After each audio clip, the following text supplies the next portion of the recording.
What's going on? And happy New Year to everybody. Here with the doctor, Dr. Will Dodson, which, God, you have a lot of fans in the house tonight. Got to highlight Sibner. Yes, I have an appointment with Dr. Dodson at 9:30. Insurance? Oh, I have a Franco Blu-ray.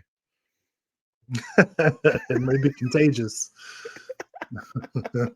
How we doing, doctor? Oh man, I'm in a weird mood. It's going to take me a second to settle in. Like I'm simultaneously really, really happy and really, really freaking out, which I guess is a apropos in the new year. Yeah. You know, like I bet a lot of people are feeling like this. It's like, all right, happy New Year. Things are going to look up, maybe. In a few days, hopefully. You know, shit. World, I'm reminded of the fact that I first became aware of you on the day that Russia invaded Ukraine. That is a fact. And ever since, the world has been in turmoil, and then also at war. Yeah, honestly. So greetings to everybody. I hope, I see all these very nice posts. It's great. I want to say, Josephine, Americanization of Emily. I remember that movie being very interesting. I actually have the DVD of it in a stack of movies to watch to decide if I want to keep them, mainly because it's a DVD and it hasn't gotten an HD upgrade. So maybe we'll see that happen in 2024. Who knows? Hey, Craig. Hey, Stan. Hey, D. Sibner. Just everybody. Hey, thanks for being here. How you doing, Ryan? Do you have any New Year's resolutions?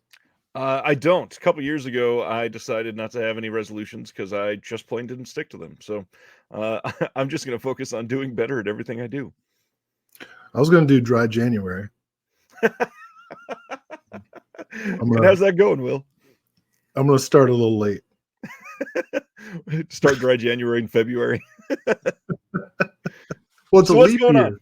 Why are you so stressed at the moment? What's happening? You know why. You know goddamn why. You want to share with the class? No. I mean, you just can't say who you're working for, but yeah, we got a little bit going on right now, eh? Hey, you know what we should do? Let's do a twinsies stand up. 3, 2, I'll just lift 1. my shirt. Both wearing our uniforms. Repping the brand. So why are you so stressed right now? What's going on in life?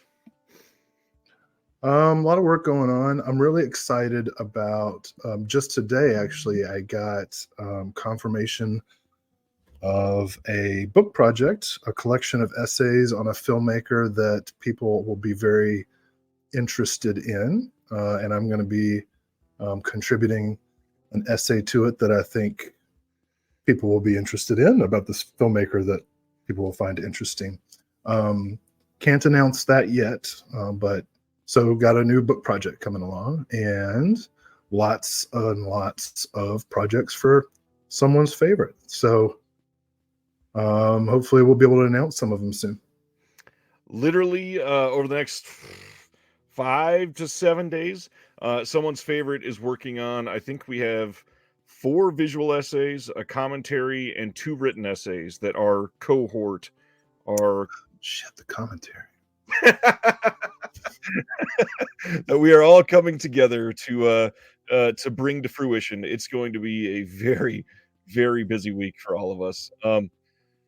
A couple comments on here. Did you see this? Let's see. Humboldt Horror Honey. Love the Spidey Lab commentary. Thanks. That's awesome. And then Sardis is asking, did you see the trailer for the Swiss Conspiracy release with your name in it? No. I didn't know that was a thing. Cool. That's cool. Whoa. Really? I mean, that's great. I don't want to argue with that. Hey, we're doing a visual essay for Deaf Crocodile. I probably don't want the title announced yet. Almost done. Going to be a busy weekend, like we said. And then Dustin, thank you for that, Dustin. You are incredible. Ryan and Will, bravo to you both on the outstanding commentary for Spider Labyrinth. Enlightening and entertaining, made me appreciate the film all the more. Thank you. really, I don't want to be self-aggrandizing though. Like this show, I know this is gonna sound cheesy, but the show is about the community. It's about everybody. Like it's about everybody who's here watching and who's supporting all the labels.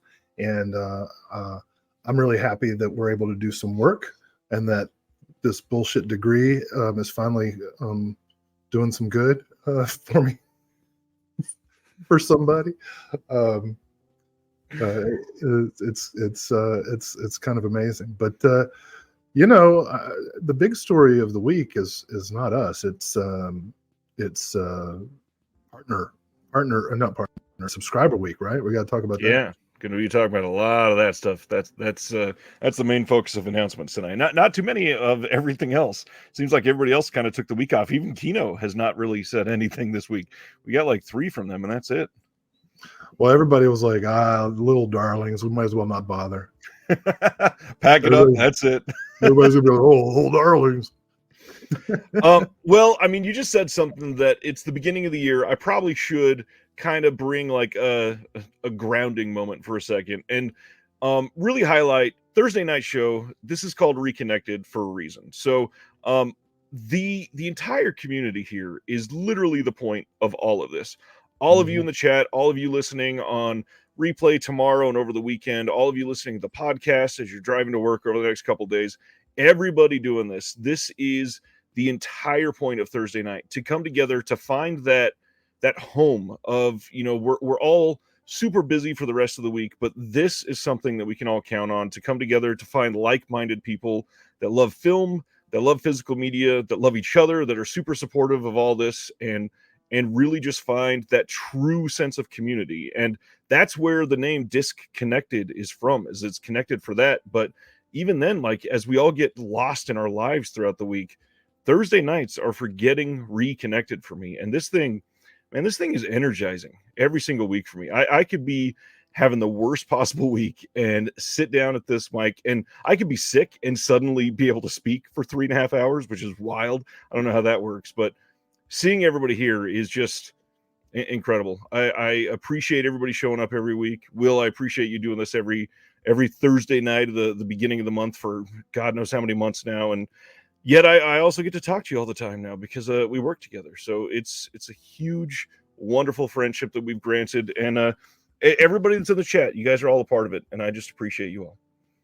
Yeah, absolutely. I was not able to watch live the last 2 weeks, and it actually bugged me. So that tells you something, right? Like, yeah, the fact that, the fact that people really get into it and come to the live show and stick around when it goes 5-6 hours. Oh man. Let's get into the regular stuff then. You got any recent pickups near you want to talk about? Oh shit. Yeah. I'll share mine first while you grab those if you'd like. Okay. So I wanted to highlight a company that people seem to forget about a little bit right now because they don't do their big sales that they used to. Who else misses the Warner Archive 4 for $44 sale? I think a lot of people used to go 2 or 3 times a year that they did it or whatever, and kind of splurge because $11 on these really well cared for discs was amazing. I didn't love the switch to Amazon that they've been focusing on, and then the whole Movies Inc. site is really weird. But I really want to point out that if you are an Amazon shopper, they are selling for less than $11 a piece sometimes. I think all 4 of these were less than $11. So this was 4 for even less than 44. So Warner Archive just plain gets forgotten. So I wanted to highlight some of these, and I think yes, all 4 of these are full-blown blind buys. They've just been sitting here in my wish list. And first one, wanting to be getting into Judy Garland more, and I've never seen The Clock. And obviously this is a big one, so had to pick this up. That's also got Robert Walker in it, and this has a vintage Pete Smith specialty short, Hollywood Scout, classic cartoon called The Screwy Truant, and then an audio-only bonus radio show. Love the radio show things they put on here. And then Garbo, this one's a fairly recent one. This was super cheap already. Queen Christina, Let's see. We've got episode of 1956 MGM Parade television series about Greta Garbo's career at the studio. And then 2 that I've been dying to get. Hey there, it's Yogi Bear. I talk about animation stuff all the time. Love animation. Had to get this. The year on this one, if I remember right, is like shockingly early. And of course, it's not easy to find right at the moment. But yeah, had to get this. And then finally, people have been raving about this release, and I just never got around to picking it up. The Wonderful World of Brothers Grimm. This is one of the Cinerama releases. Have been dying to see this. This is 2 discs. They also have the Smile Box version on here. Also has the letterbox version, of course. Their 2-disc releases are always super well super well curated, way like proper restoration, good encoding. They handle their stuff well. They always use the classic original art. Like, how do you argue with these releases, especially when they get down to like $10, $10.50? Had to do it for those. Michael, Radiance has a publication called Dirty Art House that is similar to yours. Any chance you can get a label to hawk yours through them? That would be nice. It's a little different, but we're going to be talking to Fran about some stuff soon, so we shall see. I love the clock. Will. I love the clock. That's great. Good. Yeah. I appreciate it. So what do you got? Well, most of mine are actually going to be Warner Archive too, but I'll highlight a couple things. Interesting. Not because he's here, but I got Benny's Bathtub. Super excited to watch the extra features, the kids show, especially the one where they meet the Black Panthers that we talked about a couple months ago. So really excited there, and just watched the Tale of Cyrus Salton as kind of part of some background research I was doing, and loved it. From Cult Epics, I got the Marlene Goris trilogy, Nice. which I found in a like super discounted on Amazon actually for $30. All 3 of the films. That's a good price. Yeah. Question of Silence, Broken Mirrors, and The Last Island, which I think Cult Epics was selling for twice that. Jeez. So I feel bad taking money away from Cult Epics, but hey, they got paid either way. I got it. So here are a couple. Yeah, the Warner Archives. I'm trying to get as many of them as I can. Just don't know what's going to happen. But recently, and because they don't do the 4 for $44 anymore, at least not that I'm aware of, I don't mind getting these at Amazon when they drop super low. So I got a couple of Vincent Minnelli movies, The Courtship of Eddie's Father. Nice. Father's Little Dividend. So some minor Minnelli, but I always like Minnelli. Something else happened between 2023 and 2024. I have full-on reading glasses now that I have to use. I can't fake it anymore. So here we've got what the hell? I can't even read. This is engaging television, by the way. Yeah, right. Life of Emile Zola with Paul Mooney. Pretty excited about that. A Robert Wise picture I hadn't seen before, Helen of Troy. Nice little epic. And the George Cukor version of Little Women with Katharine Hepburn. So pretty excited about all those. And then I'll showcase 2 Kino releases. The first, I was excited about this, the Anime Wong. Yeah. So I got that. Really looking forward to the Sam Deegan commentary. And then from your very favorite series, I got the Film Noir 15. This has a Jack Arnold movie in it, The Tattered Dress. Tattered Dress is a Jack Arnold movie. And as you know, I am very late working on a Jack Arnold essay for a book. So any excuse I have to pick up a Jack Arnold movie, I take it. So those are the pickups I'll highlight. I appreciate all those. Sibner had a real question for you. What's that? He says, oh man, maybe he deleted it because it's not popping up. It might just not be working. It says, I've got a real question for Will. Oh, What is there it is. What is the focus of your classes? Like, other than appreciation of each genre or auteur, what is the relation to the film or directors that you try and convey? Well, it depends on the class, but generally I'm pretty comprehensive. So let's say you take my course on Hollywood musicals and the American Dream. You're going to learn about the transition from silent to sound. So there's like that technology aspect. Through looking at choreography, you're going to learn about mise en scène, stage direction, and editing. So like editing for choreography is how I teach editing. So you'll get that kind of technical and artistic analysis stuff. But you'll also be learning about the Great Depression and the effect of World War II on the American economy, and the way the Hollywood studios kind of evolved from 1929 to about 1990, because that's about where I cut off that particular class. Well, no, actually, I've gone as far as I did. This was before the cancel era. I did end the class with Team America World Police one time. And How'd that go over? people were astonished. They were like, it just kept going and going, and they were like, "Oh my god!" And it's funny because like we start the class with Gold Diggers of 1933, right? And then, I mean, it changes, but I always start with Gold Diggers of 1933. And they see a lot of stuff from the classic era, mainly because I know the students haven't watched that much from before Tarantino, Yeesh. right? In fact, a lot of kids today don't know who Tarantino is. You know, like Pulp Fiction was like 30 years ago. Jeez. All right. That's kind of depressing.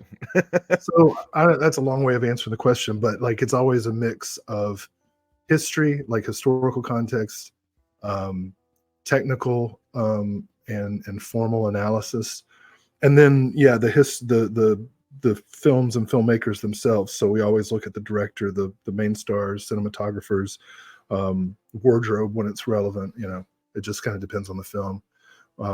My tastes do sometimes guide that, you know. And I do tend to focus on the director, because even you don't have to be an auteur to direct, right? If you're the director, you direct all of the people who are involved, if you're any good at being a director. So that's Tony it. wants to know, do you do online classes? And if so, can international students apply? I do, but all the online classes I do are kind of prescribed by whatever institution I'm working for. So I don't recommend it. But yes, international students can take them, but I wouldn't. There's no real, there's no real personality Yes, you to them. but I mean, I don't know. Don't do it. So after tonight, since there's not a ton of announcements like normal during the first week, Will and I are actually going to do some discussion. We're going to talk about some like 5 of our favorite events or things that happened in 2023. And Oh, then, really? We're really doing that? yeah, we're really doing that, my friend. We might cover some of our favorite releases. We might come see how the conversation carries. We might cover some wishes for 2024. There's a lot that we can talk about tonight. The last year in retrospect is kind of an insane year for both of us, and it's been a giant learning curve, and I'm excited for it. But I reckon it's been 20 minutes. I think it's probably time we cover these announcements. What do you think? Yeah, you know, I'm not going to pretend like I prepare for this show, but I am even less prepared than normal. I don't even remember what the Vinegar Syndrome announcements were. Like, this is going to be a journey of discovery. Oh, they're putting that out. Nice. Like, oh, Um, to put the day into perspective that Will and I have had, literally at the show starts at my time at 8:30, oh, and at nice, John. 8:21 p.m. tonight, I uploaded a ProRes of our latest visual essay that we completed today. So it's been a very, very busy day and eager to see what comes next. So I will say this: that particular visual essay is unlike any visual essay that has ever been created by any label ever. I don't know you if know the what's label is gonna. I don't know if the label is gonna accept it, but if they do, you will see something like you've never seen before.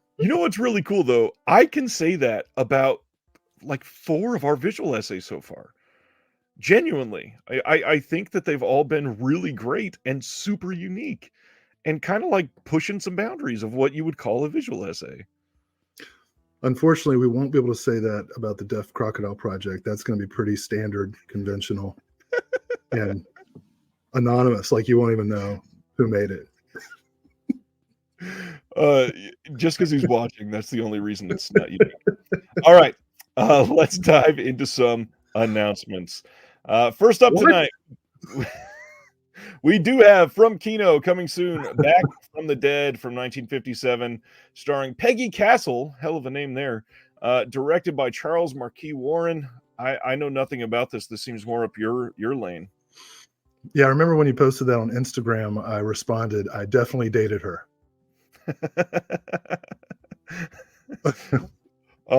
Literally right there. Oh yeah, there you go. Yeah, this is a film I've never heard of.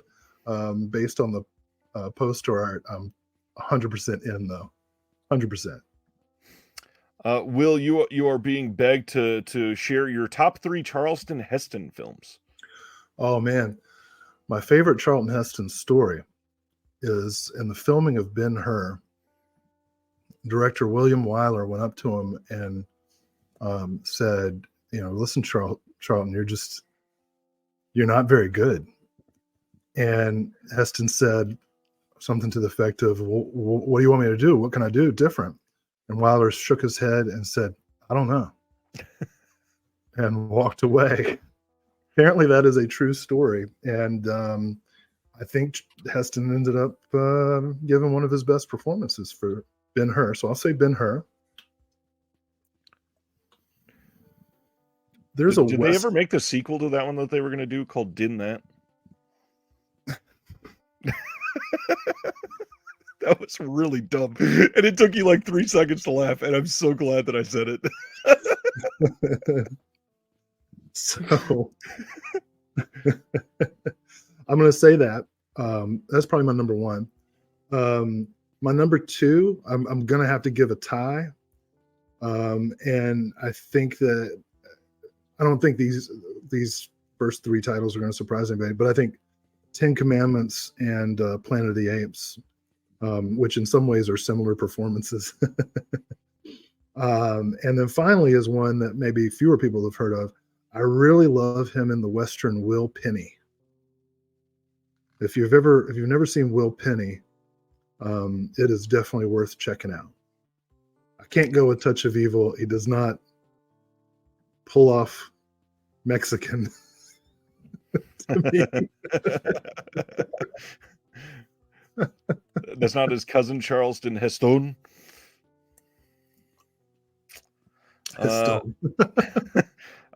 Chris Silvestri wants to know: did Will subscribe to Vinegar Syndrome? Yeah. He's lamenting that he did.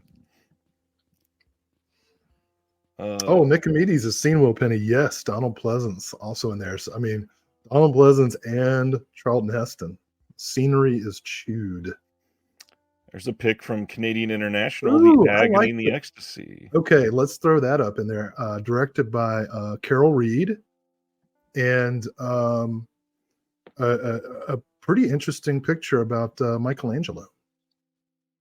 The painting of the Sistine Chapel. Right? Nice. I think that's what it's about. This was an odd poster to have up for a discussion on Charlton Heston. Let's go to the next one. Oh, you know This what? one, You know what? I should have said my favorite Charlton Heston performance is Bowling for Columbine. That's what I should have said. I feel like the movie Ho would have been more apt for Charlton Heston. So this is Ho coming soon from Kino from 1968. Jean-Paul Belmondo's in this. Robert Enrico, do you know this one? That hoe over there. Yeah, this Ho. I'm such a dork. No, I'm not familiar with this. I didn't even see this on your social, so I'm totally surprised by this. I have no idea. This Ho flew under the radar. Um, Sidner said, "I think Will dated her too." yeah, Will probably would have commented that if he saw it on Instagram. Another coming soon from Kino, One Chance or Two, starring Jean-Paul Belmondo again, directed by Patrice Leconte. Yeah, lots of French stuff coming. I like Patrice Leconte. Is it Leconte? It's not Leconte. Leconte. I thought it was Leconte. I may be wrong. It's probably Leconte. Distant cousin of the Muppet, the Count. No, okay. I tried. It's funny because of the numbers in the title of the movie. Exactly. Hey, I put up a conversation with Movie Buff Grant. You should give it a watch if you're into it. He's a fun kid. Next up, Ryan has made 2 bad jokes. Hey, the first one was pretty funny. I'm gonna make a shirt that says Ben Hur did that. Oh yeah, actually, I would wear that. All right, Vinegar Syndrome on the 1st of January Nice. dropped all of the information ever, and we're going to go through it all now. I covered most of this, so most of this we're just going to come to Will for some thoughts from him.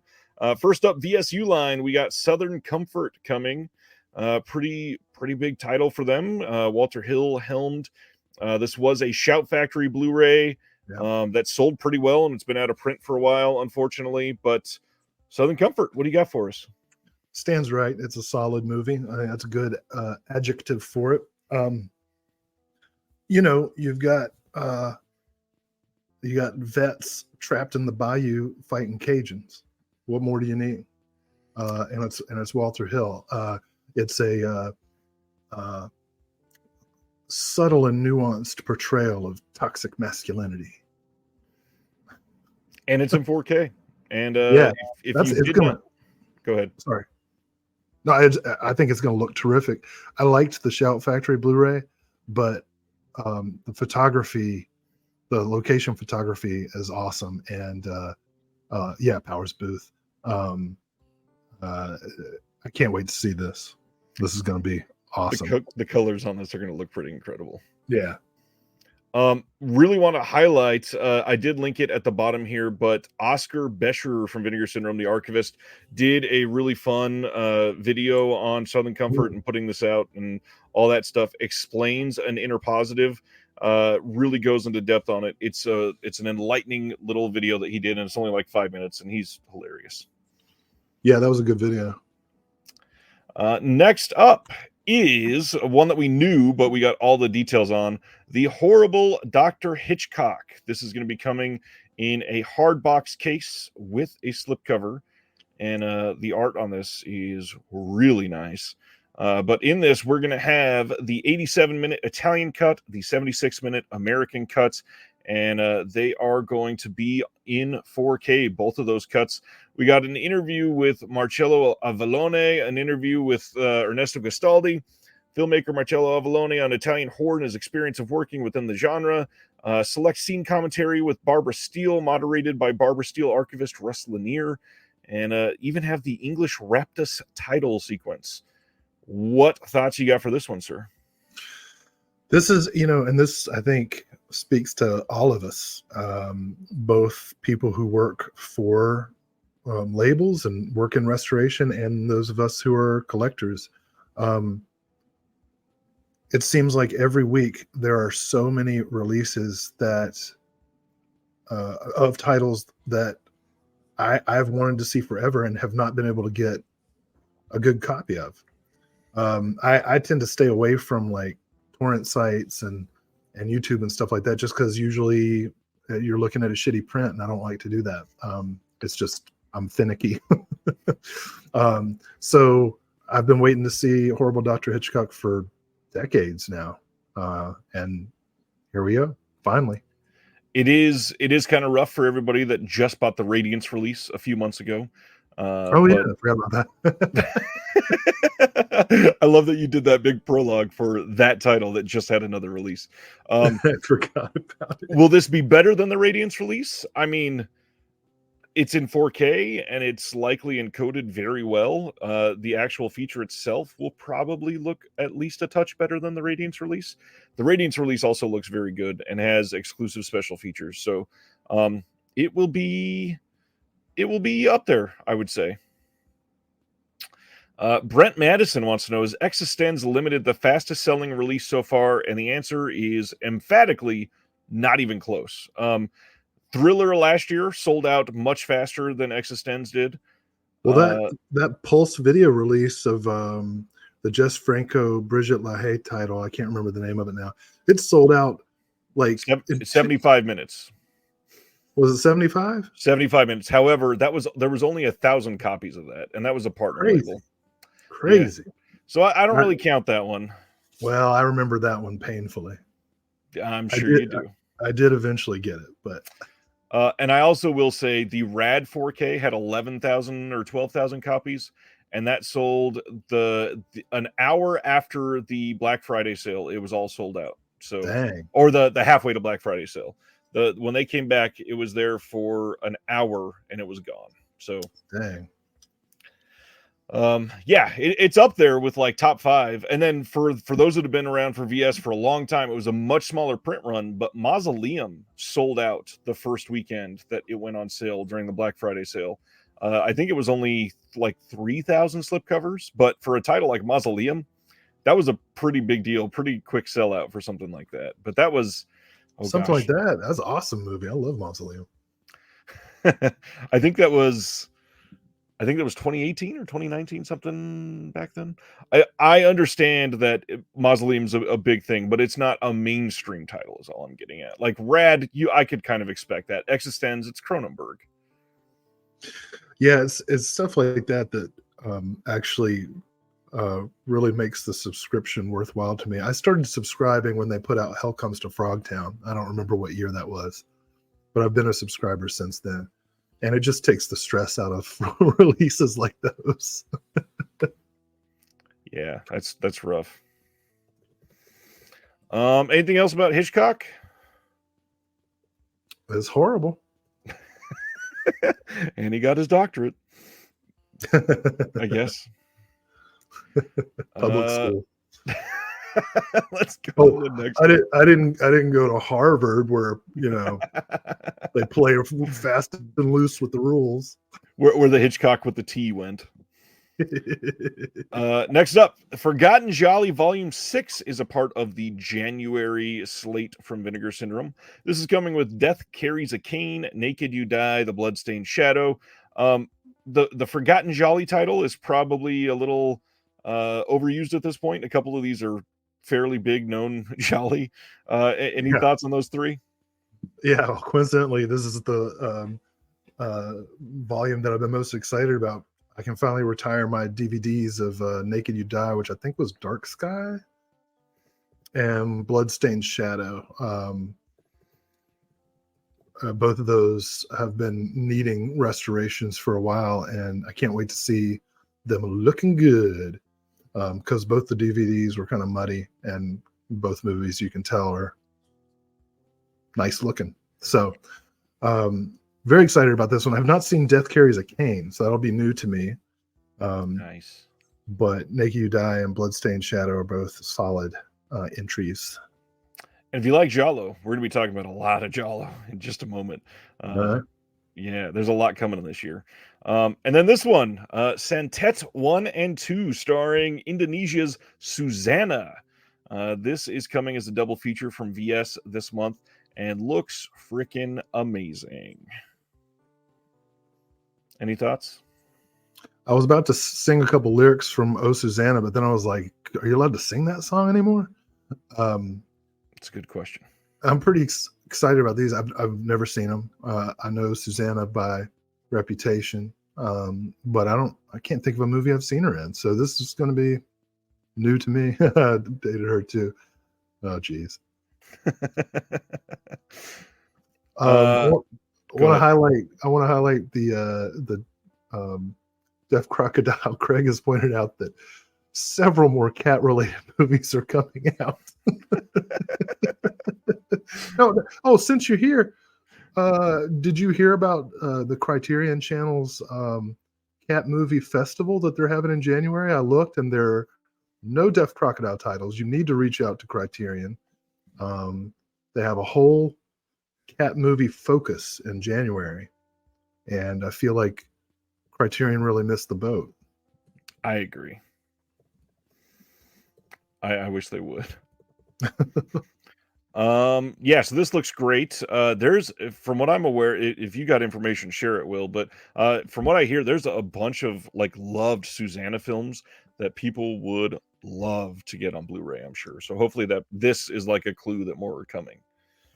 Yeah, this is new to me. I'm excited about the fact that I am so ignorant of so many of these releases. Like this, I got a lot to learn in the next couple months, which is exciting. Very. Yeah, this looks great. Okay, so here it is. We have some clues and some just outright titles for the rest of the year. So January, we know these. We got The Horrible Dr. Hitchcock, Forgotten Jolly Volume 6, and then Santet 1 and 2. Next month, February, for Vinegar Syndrome. Phase 4 on 4K. Any thoughts on that one? Cool. Cool. Never on Blue, early 60s Italian horror, and a 3-film Spanish giallo set. Okay. That's going to be a good month. March, 4K debut of an acclaimed 60s horror anthology, which there's not that many to choose from. There's like 5 or 6, if I remember right. Could you imagine if we get, and I'm not saying that this is coming, nobody start making this rumor, if we get a 4K of Black Sabbath? Well, eventually we'll get 4Ks of all the Bava movies. I'm like that wouldn't Maybe. surprise me too much. I agree that it wouldn't surprise me that they came out, but from what I've been hearing, the Bava titles, the licensing fees, like doubled after the last time because everybody saw that they were selling well. And so the Well, rights holders were like, well, yeah. yeah, I don't know. I have no guesses. When was like the Amicus anthologies are 70s, right? I think so, yeah. So outside of Black Sabbath, I can't even think of any off the top of my head.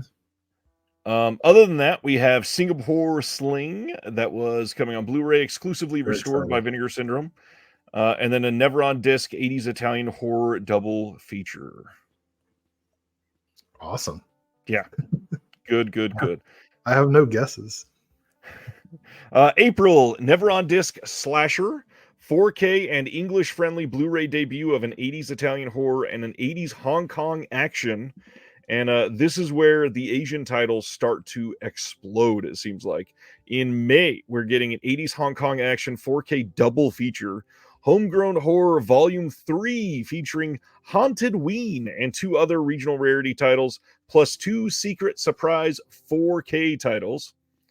I clicked the wrong button. Let's go back to this one. And then in July, because they skipped June for partner month, in July, Intrepidos Punks, finally, this has been announced from them, I think, at least once, if not twice previously, as coming. But they're saying for real this time, it's actually coming. It will be a double feature plus 2 other horror and action releases. August, 70s drive-in horror classic on 4K. Sleazy Hong Kong Cat 3 film, Wild Paramount Euro Sleaze Rarity. That's a lot of adjectives. September, 80s horror classic on 4K, Giallo classic on 4K, grimy Mexican horror. Then in October, 70s horror masterpiece on 4K, Forgotten Jolly late 80s edition, Never on Disc Slasher, and Corpse Mania on 4K. That's a big deal for a lot of people. Then November, finally, a horror box set and an epic 4K Blu-ray debut, plus 2 secret surprise titles. So looking at that, you subscribe. Did this have any bearing on you subscribing? No. No. I recognize some of the grumbling that's been going on about some of the practices and communication that goes on. But for me, the stuff that Vinegar Syndrome releases is great. For OCN, the discounts that you get enable me to try out stuff that I wouldn't be able to try out. Once I get kind of involved with a particular label, I usually try to buy from them direct. But on a budget, not necessarily going to have my departmental research budget for much longer. So to me, the subscription always makes sense.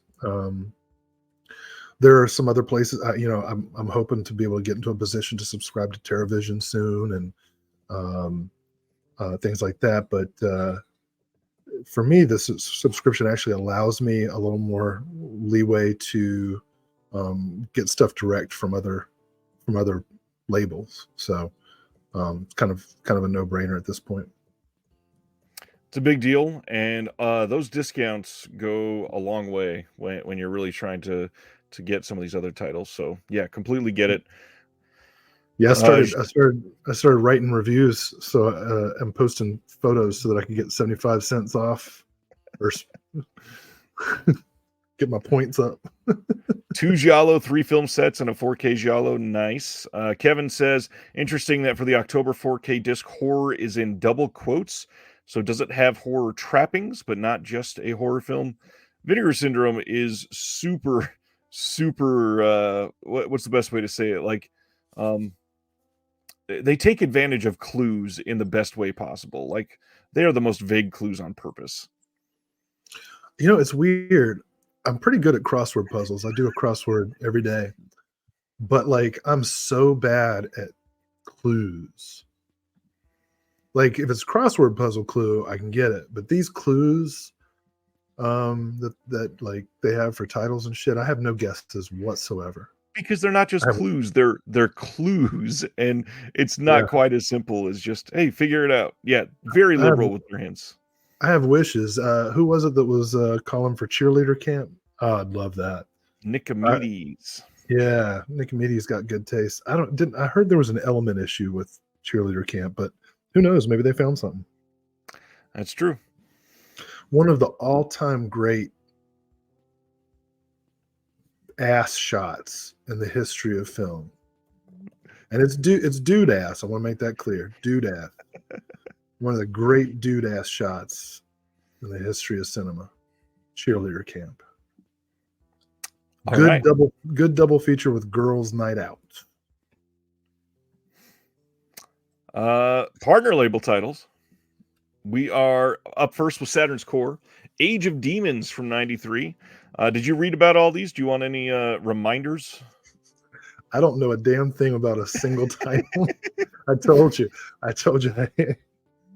A trio of sorceresses are hell-bent on offering 100 human sacrifices in order to access Hades and bring 40 the Age of Demons. I think that's meant to be bring forth the Age of Demons. We got a commentary with the director on this new feature-length documentary that's 109 minutes long. Behind-the-scenes footage and outtakes. Super 8mm works over an hour of Damon Foster's early silent Super 8 shorts. Can't wait to dig into those silent Super 8 shorts.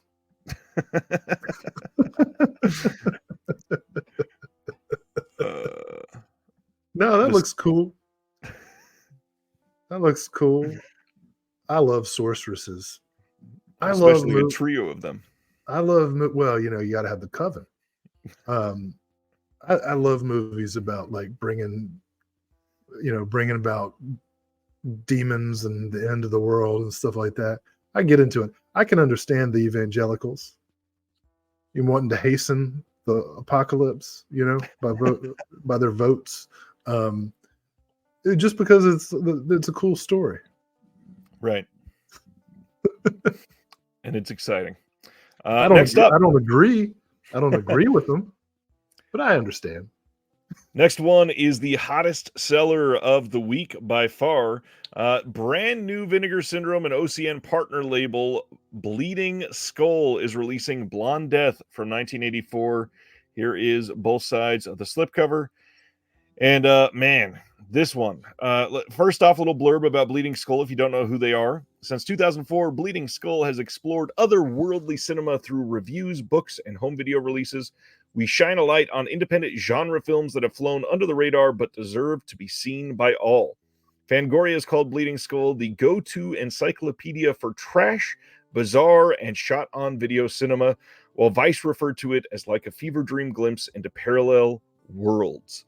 Any Bleeding Skull history with Will? Will is gone. I'm on a different tab and did not know that. Yeah, I'm here. Any history with Bleeding Skull that you want to talk about? No, well, the people that do the weird movie stuff. Anything about Bleeding Skull? I think I got one of their books. They put out books and stuff, right? Yeah, I've got both of them. I think the 80s and 90s one. I can't remember. This is the one where they say it's the most important shot on video film of all time? Well, we haven't gotten to the title yet. I was just looking at Bleeding Skull, but yeah, let's go into this because, man, this really immediately made me get this. Let's all go to Donkeyland, shot on video for $2,000 by James Dillinger, a.k.a. author James Robert Baker, and produced by LA art collective Easy TV. Blonde Death is a savage blast of underground anarchy. This limited edition flexi disc features The Ballad of Blonde Death, an exclusive rip-roaring audio collage by Bleeding Skull that pays tribute to the most accomplished and important shot-on-video film ever made. And they were talking about this little vinyl disc that they did. And this says, the story follows the transformation of Tammy Lynn Beaverdorf from bubbly teen to death-tripping speed freak, an in-your-face rampage of sex, drugs, and violence that climaxes with scenes that were secretly filmed inside Disneyland. Satiric, subversive, and gleefully enraged, Blonde Death is an essential chapter of queer cinema history. Well, you're almost like required to check it out now, right? Yes, literally. Yeah. Yeah, I'm excited to see it. I know nothing about it. Like John Waters said, the life of a, what did he say? The life of a heterosexual is twisted and boring, something like that. Yeah. Flexi disc is the question from Stan, and yes, it is interesting term for what literally looks like a vinyl record. Not sure if it's more flexible or what, but yes, it does have music embedded on it to play on a record player. Well, it better be flexible. Sibner says Will and Beaverdorf dated. I think I'm getting too much credit now. Oh, man. All right, that's Bleeding Skull. Notably, they had been curating titles with AGFA, and AGFA was not present during January releases for the first time literally ever since they became a partner label, I believe. And I don't know if it's because of that. And what I'm saying is, from what I can tell, not substantiated anywhere. Just want to say there is a huge rumor going around that AGFA is no longer going to be a partner label.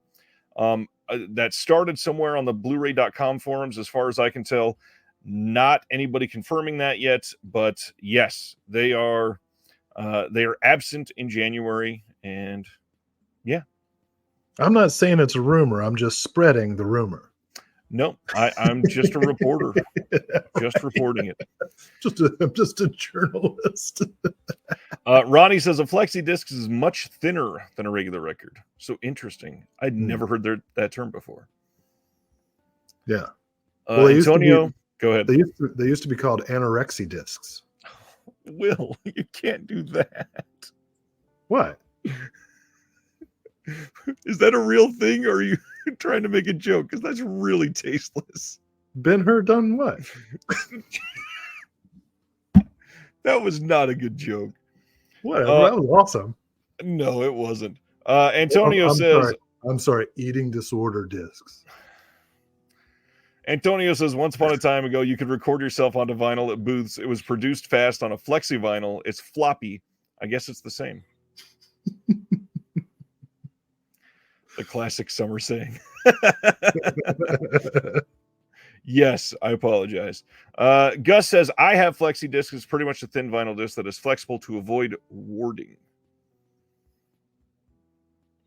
Look, you got at least one boo. Oh, come on. Din that was a much better joke. Oh, okay. Well, you decide then.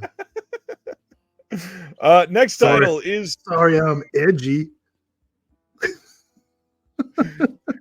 There's a big difference between edgy and dickish. You know what I've decided? What have you decided? I've decided I want to follow the career path of John Mulaney. Holy God! What a terrible role model.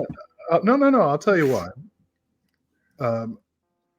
First of all, I'll be able to say whatever I want as long as I do it in that weird voice, right?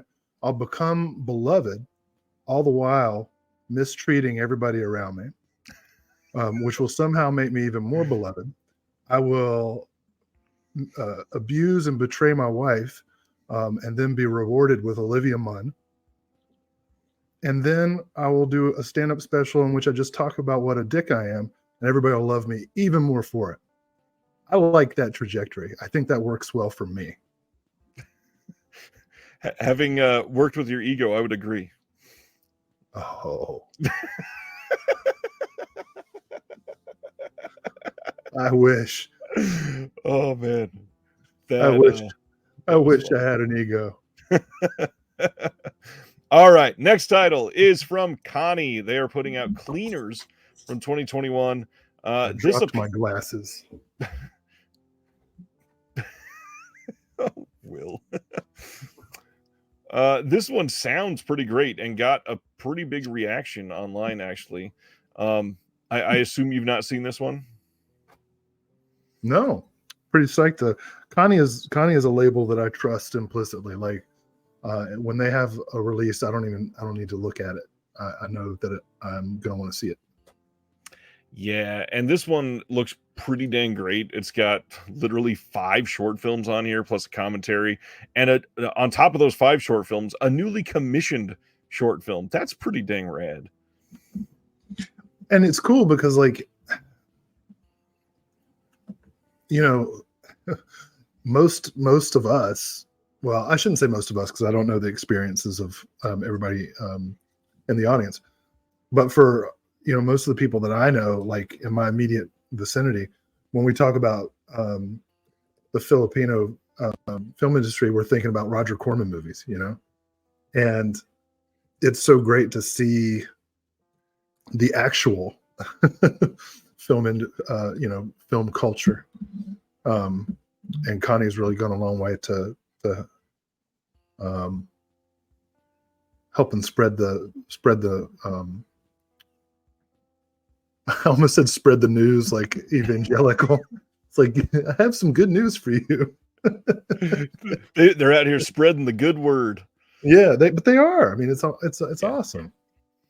And honestly, I mean, to use the actual root word of evangelize, they are very much evangelizing for a lot of things that did not get a lot of love especially just in Western cinema at all.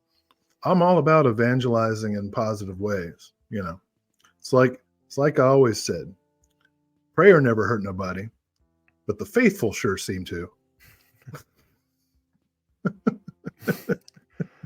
Anyway. Next title is the second title from Art Label, and this is Cracking Up from 1994. Very interesting slip art on this one. This says, go ahead. No, you first. Danny Gold is hilarious on stage and a nightmare everywhere else. He brings the intensity of a Lenny Bruce performance to every aspect of his life: friendships, work, love, sex, and amphetamine abuse. Danny crashes. I should have saved the John Mulaney bit for now. Danny crashes through the Lower East Side like a human wrecking ball, leaving a path of ruined relationships and burnt bridges in his wake. Every success makes him more intent on self-destruction, and no one can stop watching or laughing. That's great. I immediately got that old Revolting Cox song in my head. Are you guys Revco fans? Anybody a Revolting Cox person? Al There's Jurgensen. so many jokes I can make about that title right now, but Al Jurgensen, Chris Connolly, cracking up. That was like one of their big hits. Anyway, I love Revolting Cox. Great song. But yeah, this looks cool. Nothing I like more than films about entertainers. nothing, huh? Good to know. Nothing. Not a damn thing. Speaking of things that I like more than films about entertainers, the next release is Dogs Don't Wear Pants from Yellow Veil Pictures. Have you seen this one previously? This is the one I'm most excited about. Not that I'm like super into it, but like I'm super into it. This movie rules. I have the Yeah. Anti-Worlds release from a few years ago, and Cool. this movie is incredible. This is one that people are going to like a lot. This says, after a tragic event, Yua develops an unexpected but powerful connection with the dominatrix named Mona. But his dangerous addiction to suffocation will lead them both down a wild, freaky path towards emotional enlightenment. A bunch That's of what it's interviews. People don't Bunch of understand. interviews It's the on whole here, thing. camera tests, storyboard slideshow, scenes comparison, and an essay by Annie Rose Malamet, writer and creator, host of Girls, Guts, and Giallo. I definitely want to see those camera tests. Like, what are those like?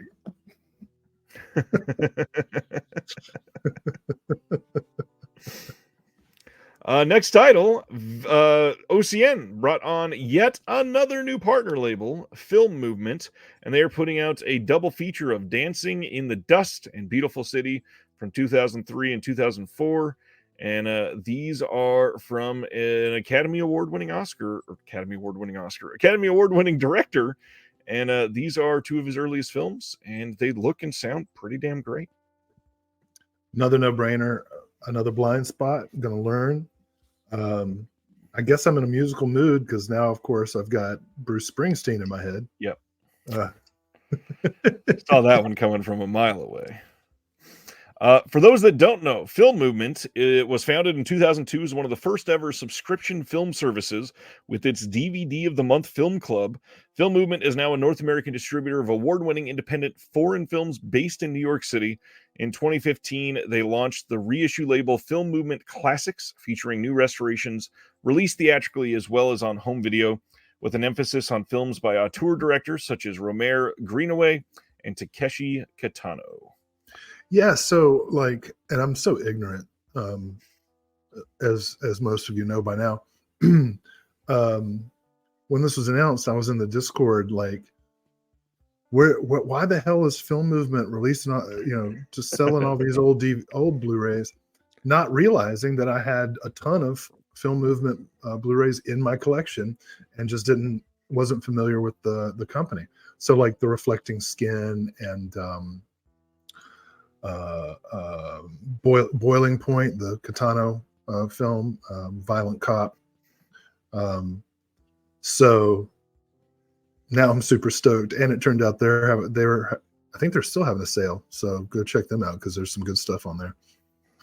A lot of their stuff on their website is on sale very consistently, like Yeah. just about every other month. And big heads up on that. I know we talked about this during the stream, but if you go to their site, the titles that they were selling on the Vinegar Syndrome site were quite a bit more expensive than on their website directly. Yeah. So make sure you're checking both of those. I actually went harder on their sale than I did on the Vinegar Syndrome. Even though you just subscribed. Yeah. Next up is Gay USA from Altered Innocence, who is now leaving as a partner label from OCN. They have 2 titles this month, and that will be the end of their partnership. Here is the front and back of the slipcover. And this is a compilation of protest and what is the other word that they use here? Documents aspects of the gay rights movement during the year of 77, capturing the intersections of diversity and queer life. And there's a handful of documentaries here that they put on here. Lee Gambin worked with them to put this out, and a couple others did as well. This Cool. looks great. Yes, Craig, same discs, different prices.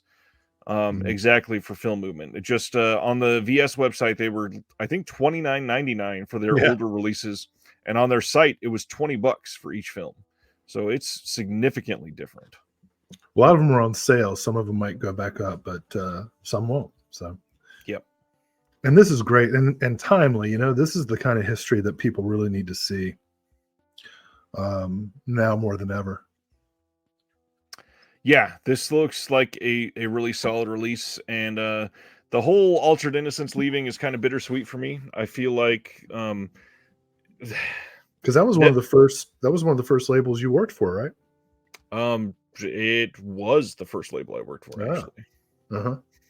But yeah, not only for that, it's just queer cinema, especially like queer coming of age cinema that Altered Innocence really focuses on a lot, is not going to get a lot of love. Even on the OCN site, they honestly sell less than many of these other titles, even though many times these are much better films.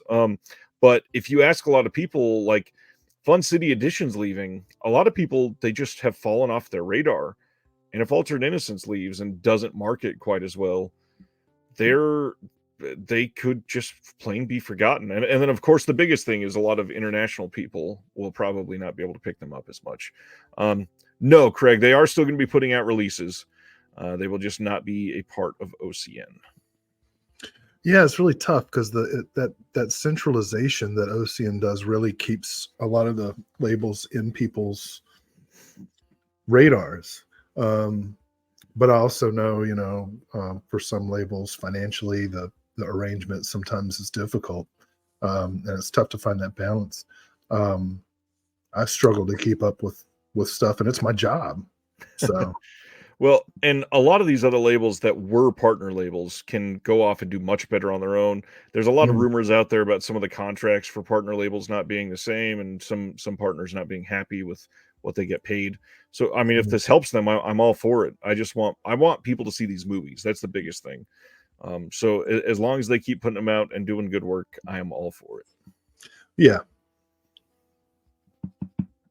Every time I get an Altered Innocence title, I'm like, that's right.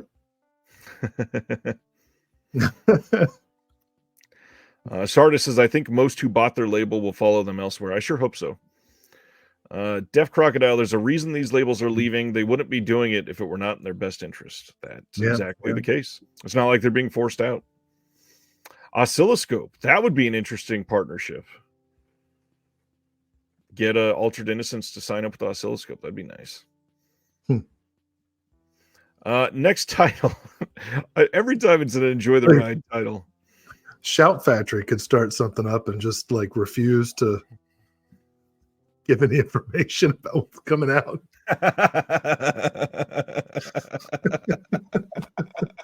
They'd be like, well, they pay okay, but nobody ever knows what we're releasing. So there's just no titles, no special features. It's going to be okay. And $45. Enjoy the Ride is putting out Never Surrender, a Galaxy Quest documentary. I thought it was hilarious that OCN was teasing the Galaxy Quest picture a couple weeks ago, and all kinds of people were like, Vinegar Syndrome's doing Galaxy Quest. I was like, no, come on. Tim Allen's finest moment, I guess. I guess I need to watch that movie again. I remember watching it and being like, yeah, it's okay. I mean, it's got some good humor. I should hope so. Otherwise, what's the point? Sigourney Weaver. I mean, Yeah. I don't usually think of Sigourney Weaver as a comedian. No, and that's what that's besides the humor. There's Sigourney Weaver. So you're saying she's not funny? And I, just like you just said, I don't normally associate her with humor. I'm just joshing with you. Who's Josh? I don't know. Stan said this doc is quite fun. It's an interesting turn for for Enjoy the Ride. It seems like it's a good documentary. I'd like to see this. You know, people have a lot of things to say about Tim Allen. I'd like to see some behind the scenes stuff. I haven't watched this movie in a very long time. Hmm. Anyways, next up is One Man coming from Canadian International Pictures, who was in the chat Cool. Yeah, earlier. that's a definite. Yeah, this was an immediate. Slipcover looks like super timeless design. I really enjoy the slipcover. Don't know why. It's fairly minimalist. I just really enjoy it. So this one, 1977, says, while visiting a Montreal hospital, investigative reporter Jason Brady meets concerned citizen Marion Galbraith, who reveals that local children are being poisoned by a nearby factory. When the victims begin dying, Brady recognizes the urgency of the story, but he encounters resistance and danger at every turn. As his obsession grows, so does his relationship with Marion, causing a rift in his marriage to Alicia. Rises a series of powerful, unscrupulous forces, promises violent retaliation on Brady, his wife, and their children. This sounds great. Yeah. Well, Canadian International Pictures is another label that I'm always all in on.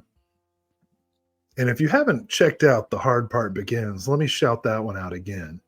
I really like that movie. But yeah, One Man looks great. I don't know anything about it. And that's the reason that I love this label, because Canadian cinema, outside of like Bob Clark and David Cronenberg, for so many people, Jim Carrey, Yep.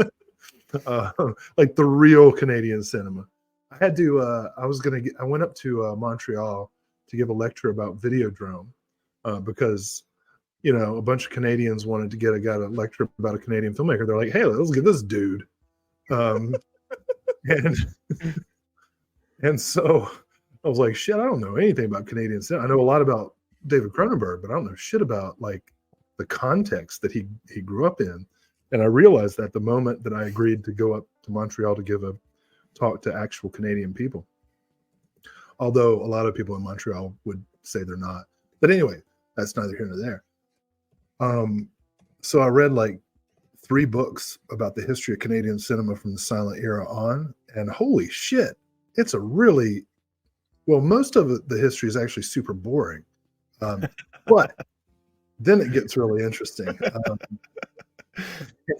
because like France, there's a lot of government investment, right, in developing and sustaining the film industry. And Must be nice.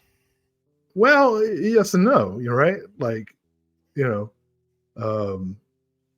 your content becomes kind of an issue then. But the whole history of Canadian cinema. I'm rambling. The whole history of Canadian cinema is so interesting overall. That as I read, I was like, shit.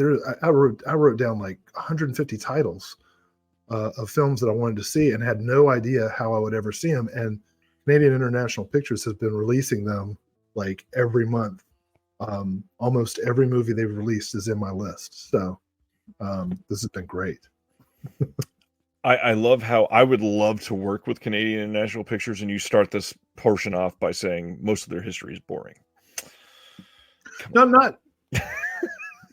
You know, but it starts out with these like Alpine movies, these like documentaries about fucking fur traders and stuff. Who gives a shit, you know?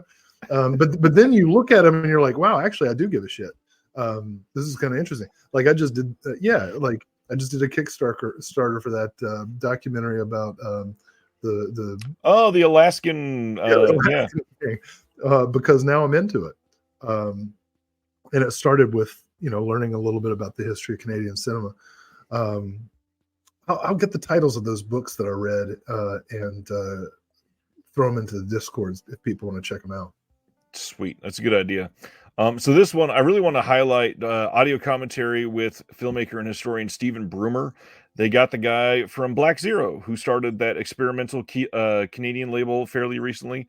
He's coming on and doing a commentary for them. That's really freaking cool. I'm stoked on that. He'll probably have a way more coherent and articulate discussion of Canadian film history than I just did. But what I want to communicate is enthusiasm. Indeed. Again, like Canadian International usually does, tons of short films on this. This looks like a loaded, really fantastic release. Cannot say enough how excited I am to see this. This looks and sounds incredible. Hmm. Next up, Sex and Broadcasting, a film about WFMU coming from Factory 25 this month. This we talked about it quite a bit on I believe it was Sunday. It feels like 4 years ago. Anything about this one you wanted to bring up? Well, as a veteran of both college and community radio, I'm automatically interested. You know, sometimes documentaries like this get a little indulgent, but given the subject matter, even if that's the case, I'm going to be riveted. The people that do college and community radio are, as a rule, fascinating. Yeah. So, present company excluded, possibly, but but yeah, you know, if you're in this world, you know WFMU. So I don't know this documentary. I do know the station, so I'm checking it out. All right. Next up, The Strangler. This is the second title coming from Altered Innocence, and this is one that they've been talking up for quite some time. I think it did a theatrical run recently, I believe. This is from 1970, and it says it's an unconventional French giallo released before the subgenre's popularity boom, resulting from filmmakers like Dario Argento and Lucio Fulci. The Strangler centers on Emile, a handsome young man targeting women he believes are too depressed to go on living. As multiple women fall to Emile's suffocating white scarf, Inspector Simon Dangray, the detective assigned to track down the killer, resorts to seriously unorthodox and even unethical methods to get this man with the assistance of Anna, a beautiful woman who believes herself to be a potential victim. This sounds really good. Oh, yeah. A radical new therapeutic method. Like, seriously, shut the hell up. Yeah. This sounds amazing. And then we got a visual essay by Alexandra Heller Nicholas on here. So yeah, that's gonna be great. I did not insult the anorexic. I love how somebody listening to the podcast later is just going to hear you randomly say that because we didn't read the comment. So it sounds like you're just defending yourself like 30 minutes later. Can you share that then? D. Simner has decided to enumerate my offenses, claiming that I insulted the anorexic Canada, at least 2 ex-girlfriends, and I might be the real life strangler. And I would contend that only one of those is true. Started to choke a little bit there. Sorry, that was really funny. All right. Yeah, this looks like a wonderful release. Decent send-off for the last 2 titles from Altered Innocence. Can't wait to get both of these. These are fascinating sounding. Going out with a strangler.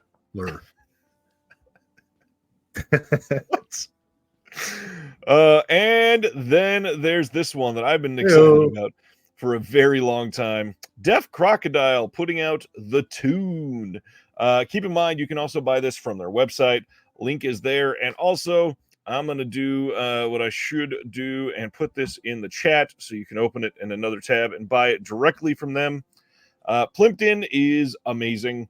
If you've never seen The Tune, it is incredible. But beyond that, we have Oscar-nominated short films on this. This is going to be an incredible release. Slipcover alone looks amazing, but this movie is legendary. Cannot wait to see this on Blu-ray. Anything else you want to share about it, Craig, in the chat, please let us know. Any interesting stories about Plimpton from behind the scenes? Will, anything about Plimpton that you've got a history with or anything you want to say?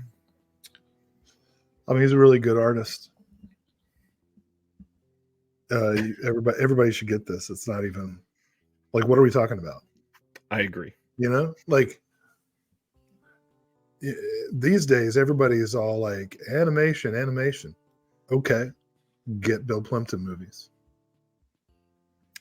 Period and done.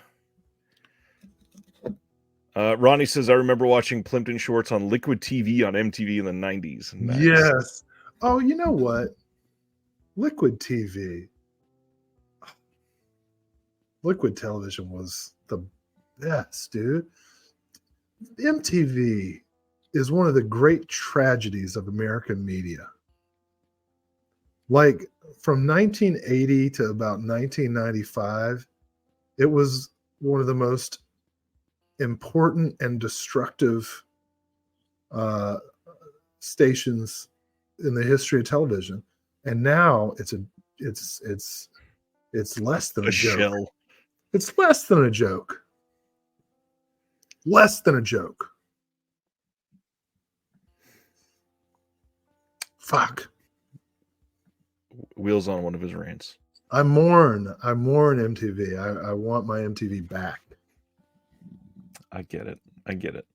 You know, for somebody who grew up with a goddamn outhouse, you know, MTV was the only way out.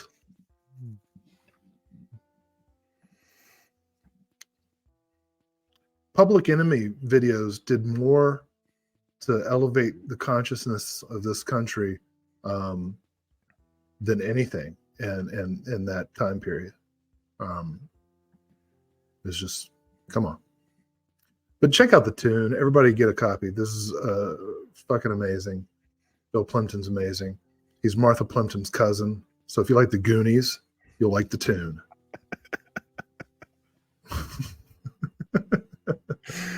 Oh, man. That was amazing. Craig says, I'll stoop to begging. If this sells really well, hopefully we'll be able to convince Bill to release more with us. Well, there you go. So, yeah, if we want Plimpton and Deaf Crocodile to have a future partnership, please go buy this. It's Sipner. So it was either MTV or Take a Shit? Those were your two choices? I just mean I lived in a very, very rural, very isolated area. Yeah, basically, I consider the outhouse a metaphor for my town. But it was also a literal reality. And, you know, if you don't know Off the Grid, stay out of Off the Grid. You know, you ain't from out off the grid.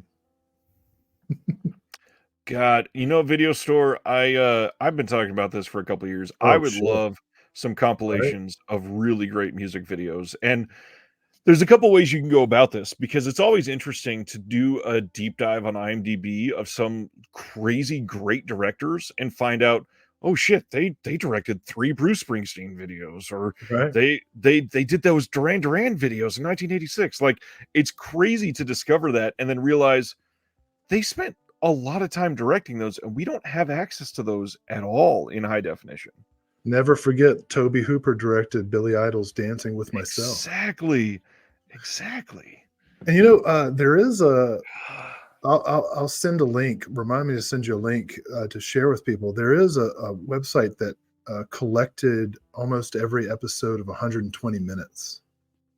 Wow. Which is probably the most important show, in my opinion, on MTV. And it has playlists, post segments, and links to all the videos of each episode. So it's probably the best way to see most of the really good stuff. I'm sure there's one for Headbangers Ball and Yo MTV Raps too, but that would be rad. Yeah. I know. How did we get here? What happened? Oh, somebody said Liquid Television. Either way, like, I know I've ranted about this in a couple interviews, but we have Thriller out there remastered in 4K, and we don't have it on a UHD. Like, get that entire thing on a disc right now. That and the old behind the scenes that they used to show after it, that would be incredible right now to put on a disc. I mean, I guess if you're a fan of like John Landis and Michael alleged Jackson, but I mean, yeah, I'd like to see it. My point is the tune. let's experience Bill Plimpton. If you all don't know Bill Plimpton, this is the way to get into it, get into his work, and let's do our part to hopefully get some more Bill Plimpton out there. One of the most important animators in the history of the medium, honestly. Like, that's not an exaggeration. So this is probably my top announcement of the week. I got to admit, this and the Bleeding Skull releases were the two that were immediate for me. Yeah. Yeah, I cannot wait to have a Blu-ray copy of this. This is gonna be incredible. But let me tell you, man, I used to set my VCR to record 120 minutes every Sunday because it was a school night and I couldn't stay up even when I was in high school, and I had like crates and crates of VHS tapes that were of 120 minutes episodes that I would just watch over and over, and then meticulously go out and get like the cassette and later CD of every band. That was it, man. That was and Craig mentioned, the experimental filmmaking of the music video format. Yeah, there were so much more than commercials, especially after the first few years of MTV. Things, you got to see some of the coolest filmmaking going on. And bringing it full circle, Liquid Television, for those unfamiliar with it, showcased alternative animation from all over, and Bill Plimpton's stuff was some of the coolest stuff in that. So, yeah. Canadian International agrees that Sonic Youth music video DVD is essential. Definitely. I remember when they made a video for every song on Goo, and oh man, Death Valley 69, the Richard Kern video that they did with Lydia Lunch. Holy shit. That was the best, man. I feel so sorry for today's youth because like they're all anxious and their music sucks. Did you ever get to do anything with any music videos? Did you help do anything with anything? Yeah, my sister and I made a music video together for my favorite band, Alice Donut. I think it's pretty good. You can find it on my YouTube channel. I worked with, in my first real job at Apple Shop. I didn't work on them, but they produced several music videos for old time artists, which was really cool. Lee Sexton. If you want to check out on YouTube a guy named Lee Sexton, Sexton. He's pretty cool. You can find a couple of videos from that company. Old time claw hammer banjo style. A lot of stuff about, oh my God, somebody knows Alice Donut? Oh, that's my favorite band of all time, dude. Oh, no way. Yeah, we did a video for Helsinki. They didn't use it, so fuck them. But I still love them. They're my favorite band ever. I was lucky enough to be in a couple music videos. I went down to the Universal Studios backlot one night for a metal band that was filming a video there, and it's very clearly me. Unfortunately, it was so long ago, it's not anywhere to be found in HD, and the only rip of it on YouTube, it's like barely visible. And Who was then Demon Hunter. Oh yeah, cool.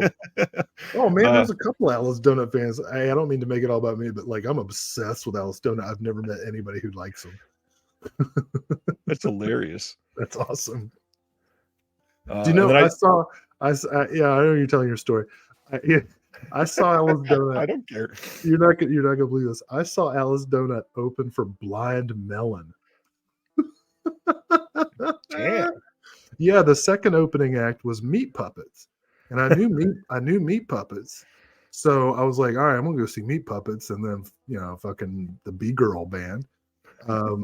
This was 1994, so I went to see the Meat Puppets, And before the Meat Puppets came out, this band just kind of come up on stage, and the singer was like 6'3", wearing this like yellow raincoat with all these eyeballs painted on it. And he goes, "This song's about getting your head cut off in a construction carbine."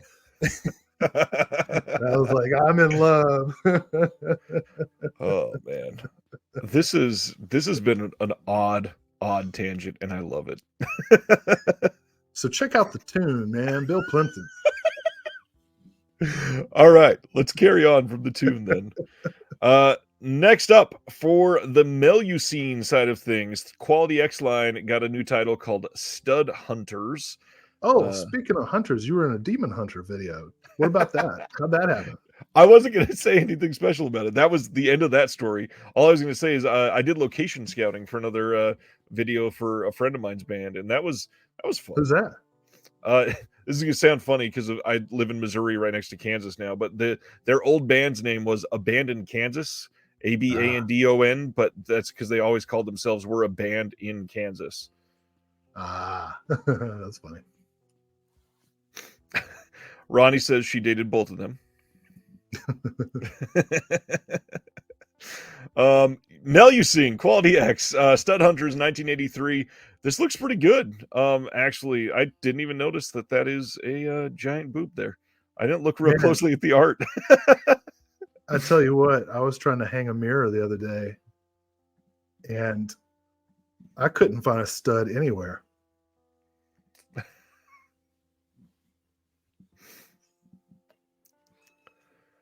You know what I mean? The silence here is pretty deafening. Well, I'm just trying to say it was difficult. New audio interview with Misty Reagan on this, moderated by Casey Scott. And that's about it. We got a trailer on here. Casey Scott's one of the best interviewers in the business.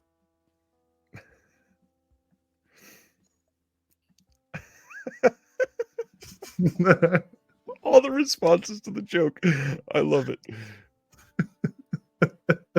You must be the worst husband at Home Depot. Anyways, next up, Will is going to be talking for the next 15 minutes. We have a new line from Vinegar Syndrome that we talked about recently called Cinematograph. Little Darlings from 1980 is the first title coming. This is coming on 4K. And we're going to have a commentary with Ron Maxwell, commentary with Millie DeChirico of I Saw What You Did podcast, alternate scenes with commentary by Ron Maxwell, hour-long video interview with Ron Maxwell, video essay by Sam Deegan called Don't Let the Title Fool You, Little Darlings Beyond the Teen Sex Comedy. First off, how do you feel about this cover art? It kind of weirds me out, actually. You're not the only one. There's been a lot of complaining about this week. I mean, okay. Yeah, like, I don't know. Okay. Yeah. Little Darlings. Why don't you talk about Little Darlings?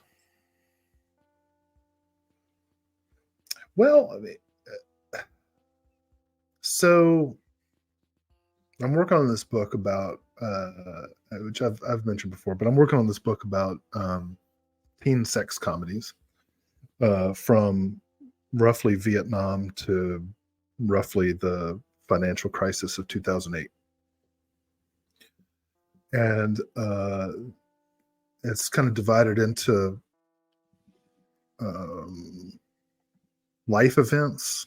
And so summer camp is one of the settings that I'm studying. So naturally, Little Darlings is an important film in that section that I'm working on. And I saw it for the first time after doing like a marathon of films like, Meatballs and speaking of Canadian films, Oddballs, a lot of balls-based movies. And I was struck because not only was this film like, it's funny, but it's also like this serious treatment of, that adolescent rite of passage that kids used to have before COVID of their first sexual experiences. And So many of the actors are like the actual age. It's not a bunch of 27-year-olds pretending to be 16. And that makes the film that much more real, but also that much more kind of uncomfortable in many ways. And so I guess that speaks to the cover art, which is it shouldn't be the case, but but in the the facts of our society, is kind of putting very young female bodies on display, and I think that's maybe part of the point, but it is kind of uncomfortable.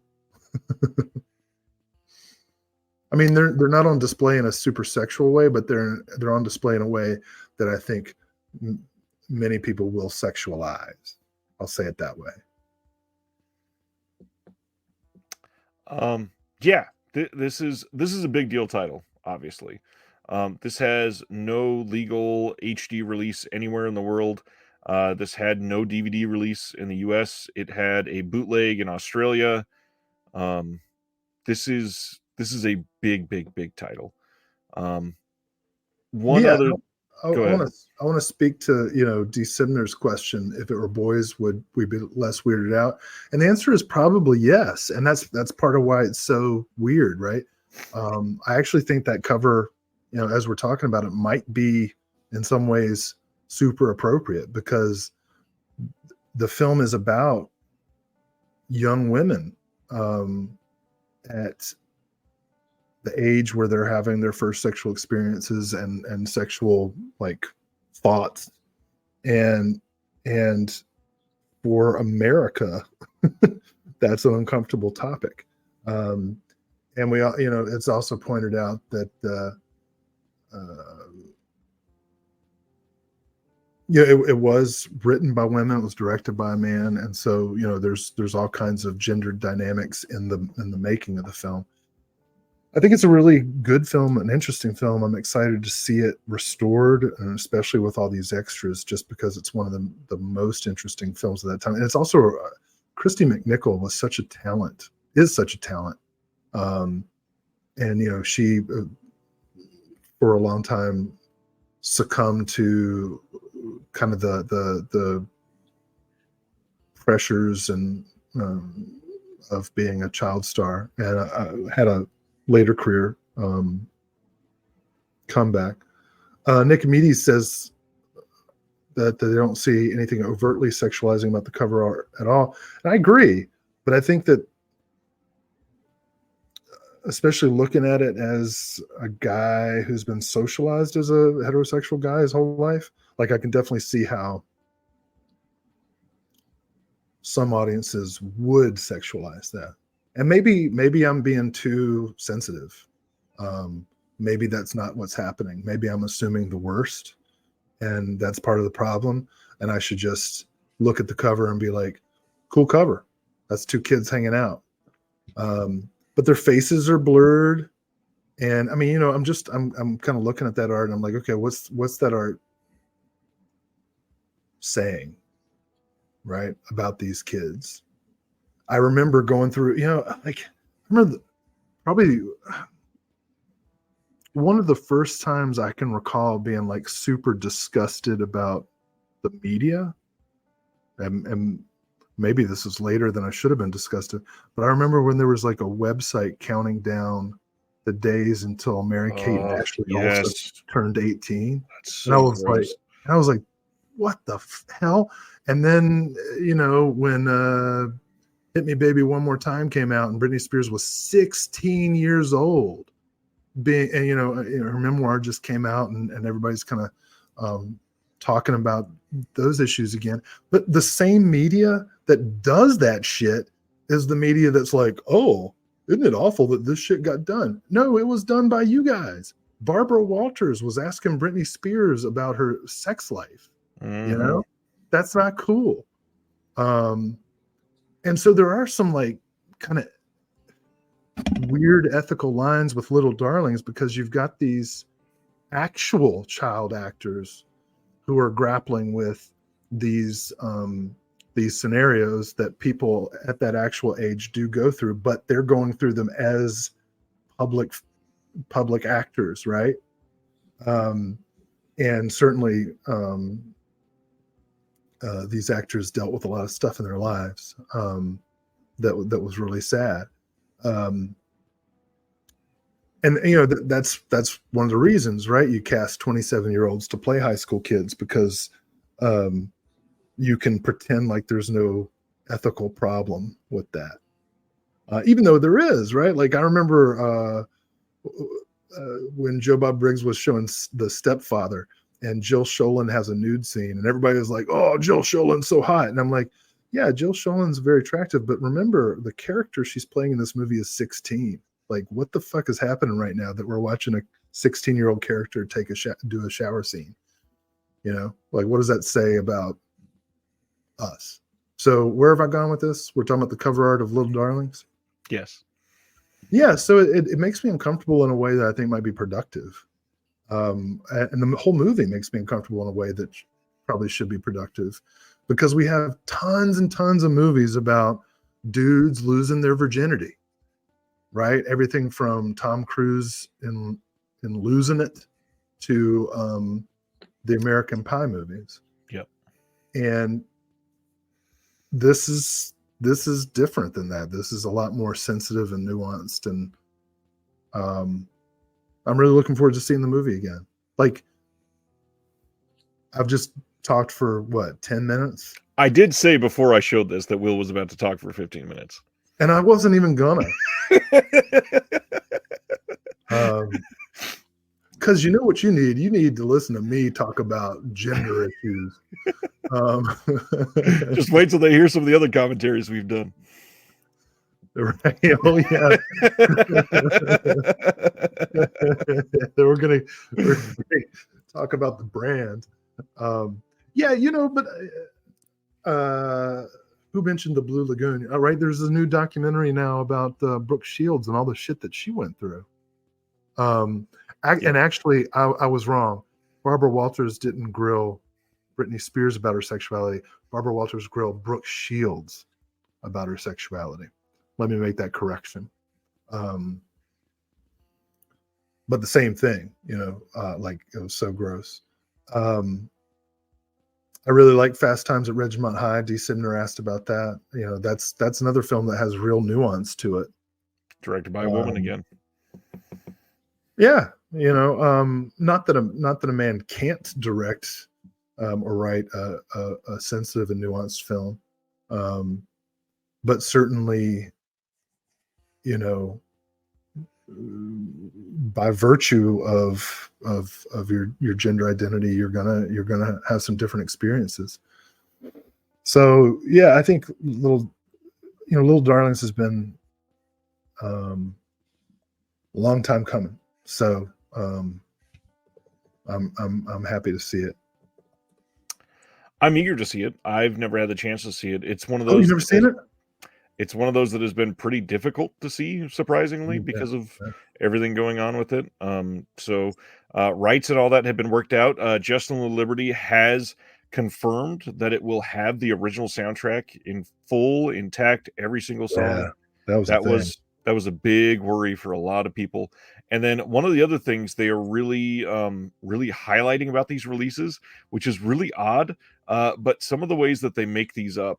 So this is the cover of the outer portion of the media book. And then they go into real depth about these molded disc trays that take less pressure to take the discs out than other media books. They make it sound like it's this big thing. And the branding for this line that they're doing is everywhere. It's on these discs here, but then it's even imprinted into the actual disc tray. And it's all over the back of the media book. It's wild. It's everywhere. Hard to believe they started out as a porno label. The other thing they were showing on their Instagram, like the actual inner look at this.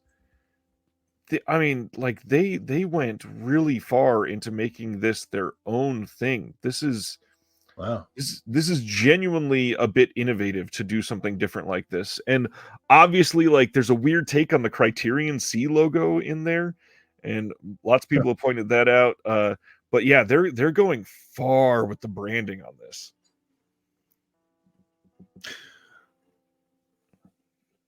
Needle scratch segue, but it just occurred. It just occurred to me, if you really want to have a weird double feature, Uh-oh. you should totally Matt Dillon it and watch Little Darlings, and then There's Something About Mary.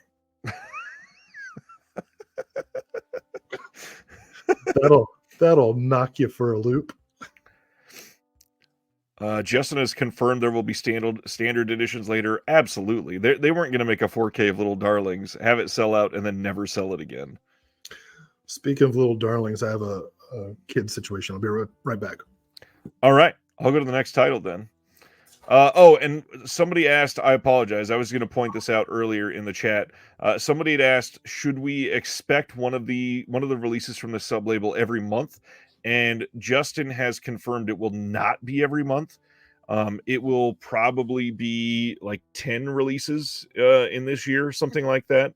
But when you think about it, with the 2 partner label only months, that's basically every month. So yeah, we got some more coming. And I think they alluded to when they originally were hinting at this, they alluded to another filmmaker. Oh, thanks, Adam. That helps. They alluded to another filmmaker that they were coming. I'm not sure. Didn't he also say it might get announced on its own? Do you mean like in the middle of the month instead of on the first? I have no idea. That's for sure. Adam is saying, is there a Blu-ray in the media book too? Yes, there is. 4K disc and a Blu-ray disc. Video store, I think the branding doesn't fit with the era of films they're releasing. I completely get that. It's very different. And a lot of people are referring to this as like the Criterion artsy type of line. I'm not getting that feeling at all. That's the one. Thank you, Antonio. Paul Morrissey. Yeah. So there's something coming from Paul Morrissey from this line later. Yeah, people are saying this is like the Criterion art house type of thing. Like Little Darlings doesn't scream Criterion art house to me. This feels more like a Fun City-esque line. Oh, we're still talking about Little Darlings? I have some We're thoughts. still talking about Little Darlings. I have some thoughts. More. Go ahead. No, I'm kidding.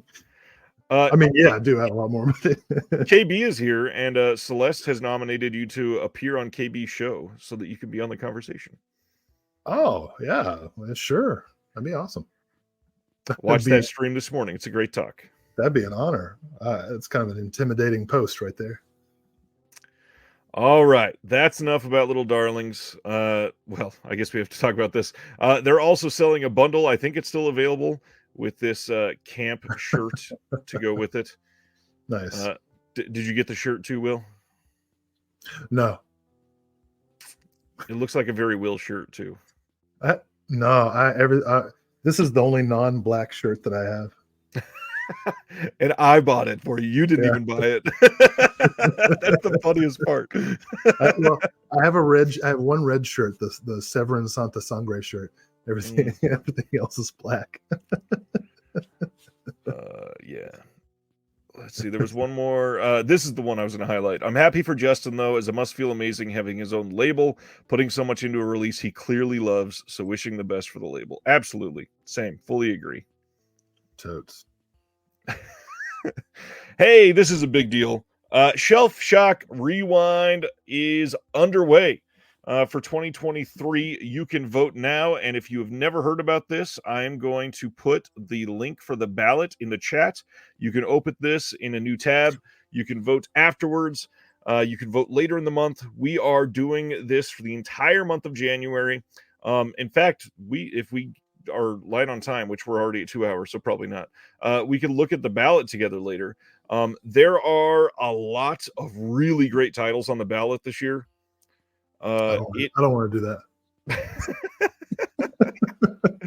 that. I will say, Being a part of the CSC this year was very difficult. Like choosing only 5 titles for some of these categories was very hard. There was a couple categories when I was counting all the votes that literally had upwards of like 90 plus titles for one category that I had to wade through and count how many votes they all got. I mean, just think about Beck's best box set for 2 seconds. Like the box sets that were released in 2023 were unbelievable. Yes. I made a comment in a podcast I recorded yesterday that I could probably argue for 15 different box sets for 2023 being the best box set. You just have to forget that the other ones exist because they were all so incredible. Deaf Crocodile is on this ballot a lot this year. There's a lot going on. So yeah, I will say it was very, very hard being on the CSC and only choosing 5. And then I went to go vote for the CSC ballot.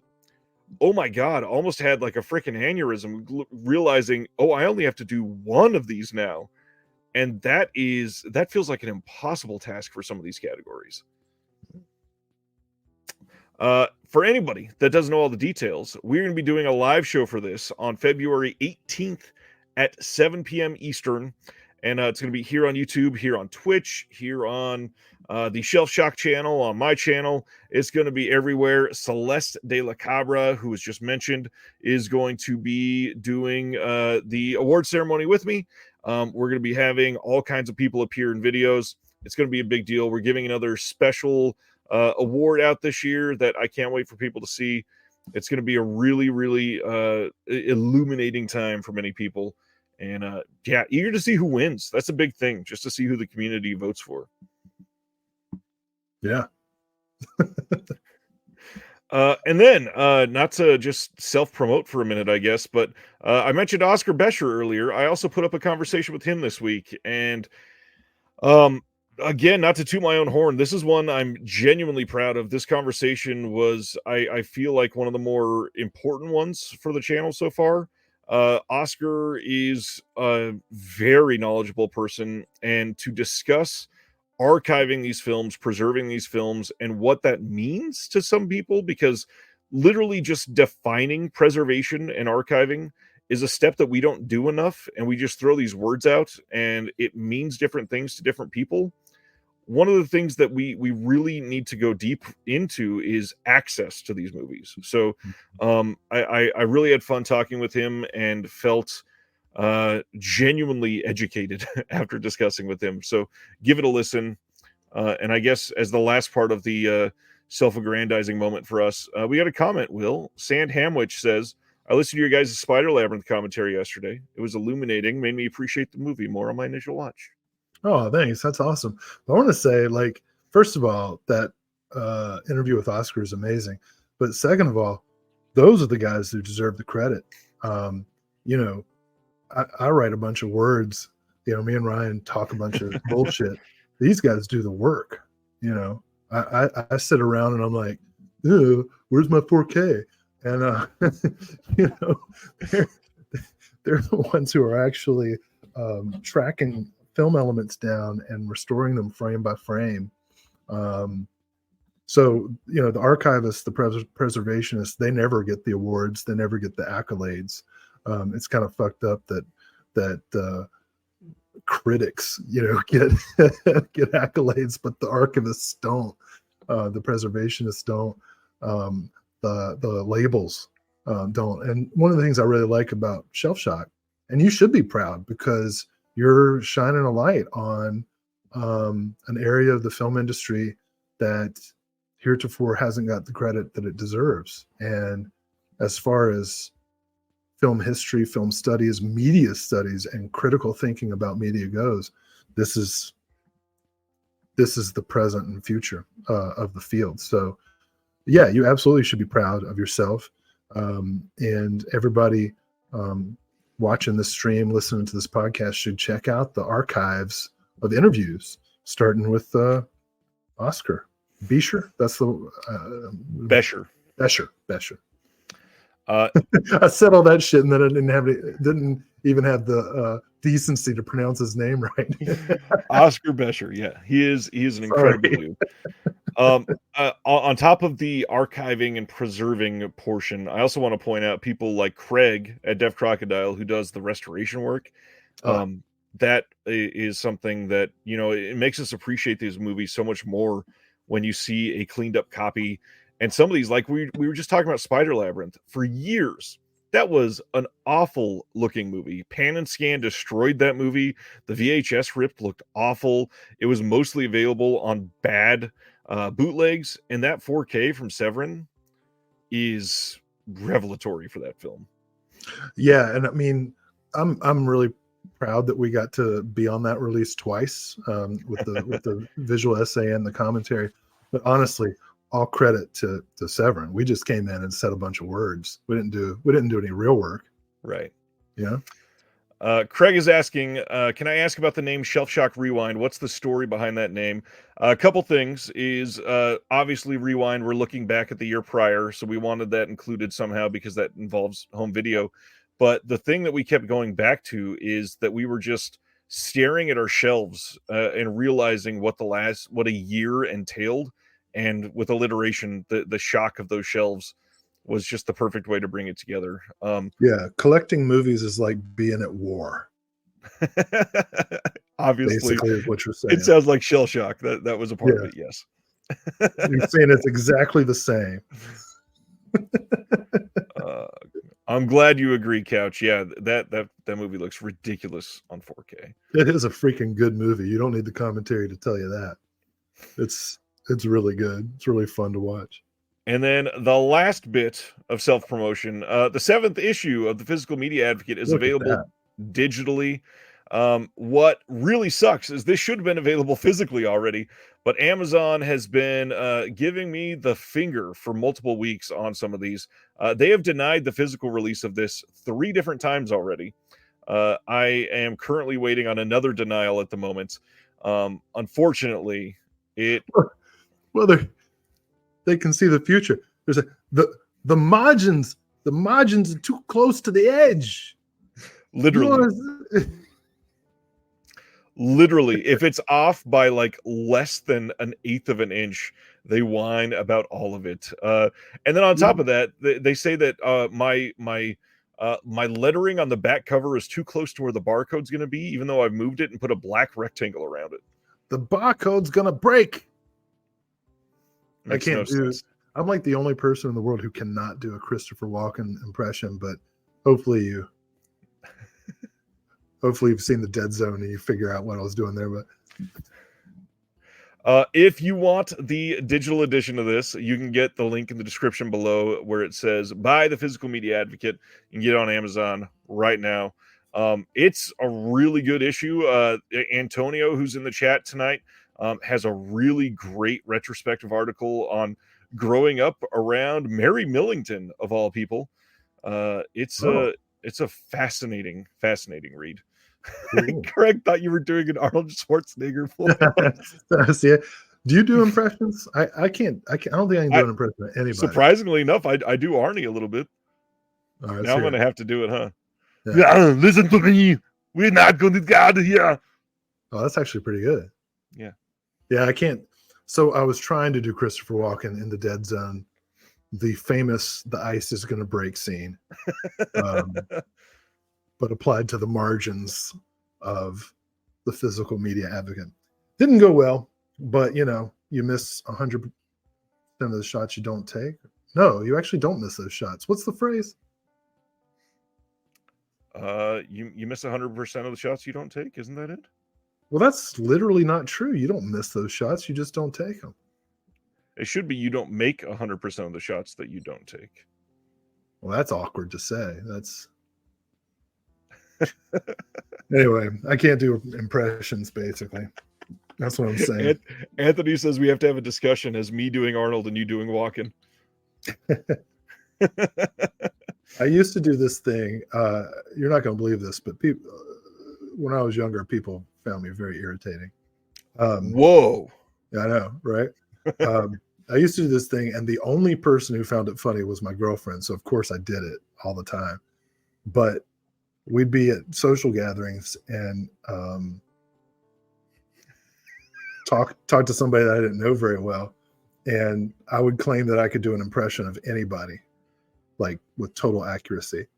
And then be like, I can do an impression of you, and they'd be like, oh yeah, let's hear it. And I was like, okay, just say something real quick, and they would just like talk for a second, and then I would go like, and then I'll be like, hi, my name's Paul, and I'm stupid, and that would be my impression, and my girlfriend would laugh her ass off, and everybody else in the immediate vicinity would like, this guy sucks. And they were right. She was wrong. They were right. What's funnier is I think you've told that story on here before. I totally have. I realized it as I was telling it, but I felt like I couldn't just stop. Anthony says, Will, please do an impression of Jeremy being mad at Danzig. Oh. I mean, he wouldn't stop talking. He wouldn't stop talking. I was on the Discord like, should I get this? And but he wouldn't stop talking. I didn't know if I wanted to get it. I don't know. That wasn't very good. All right, let's finish these up. We got a little bit left. VSL coming out is Sex Mission from 1984. I had never heard of this, but it sounds interesting. Nice and satirical. This has a commentary with Jeremy Ritchie on it, interview with an actor, Dark Side of the Moon science fiction films in the Polish People's Republic. It's another interview. And then we got a video essay by Andrew Nette. Do you know this one? Have you ever heard of it? I read about it, but I've never seen it before. So this was, when I saw this release, I was like, yep, definitely going to get it. You know, Polish cinema is always like, whether it's art house or culty, it's always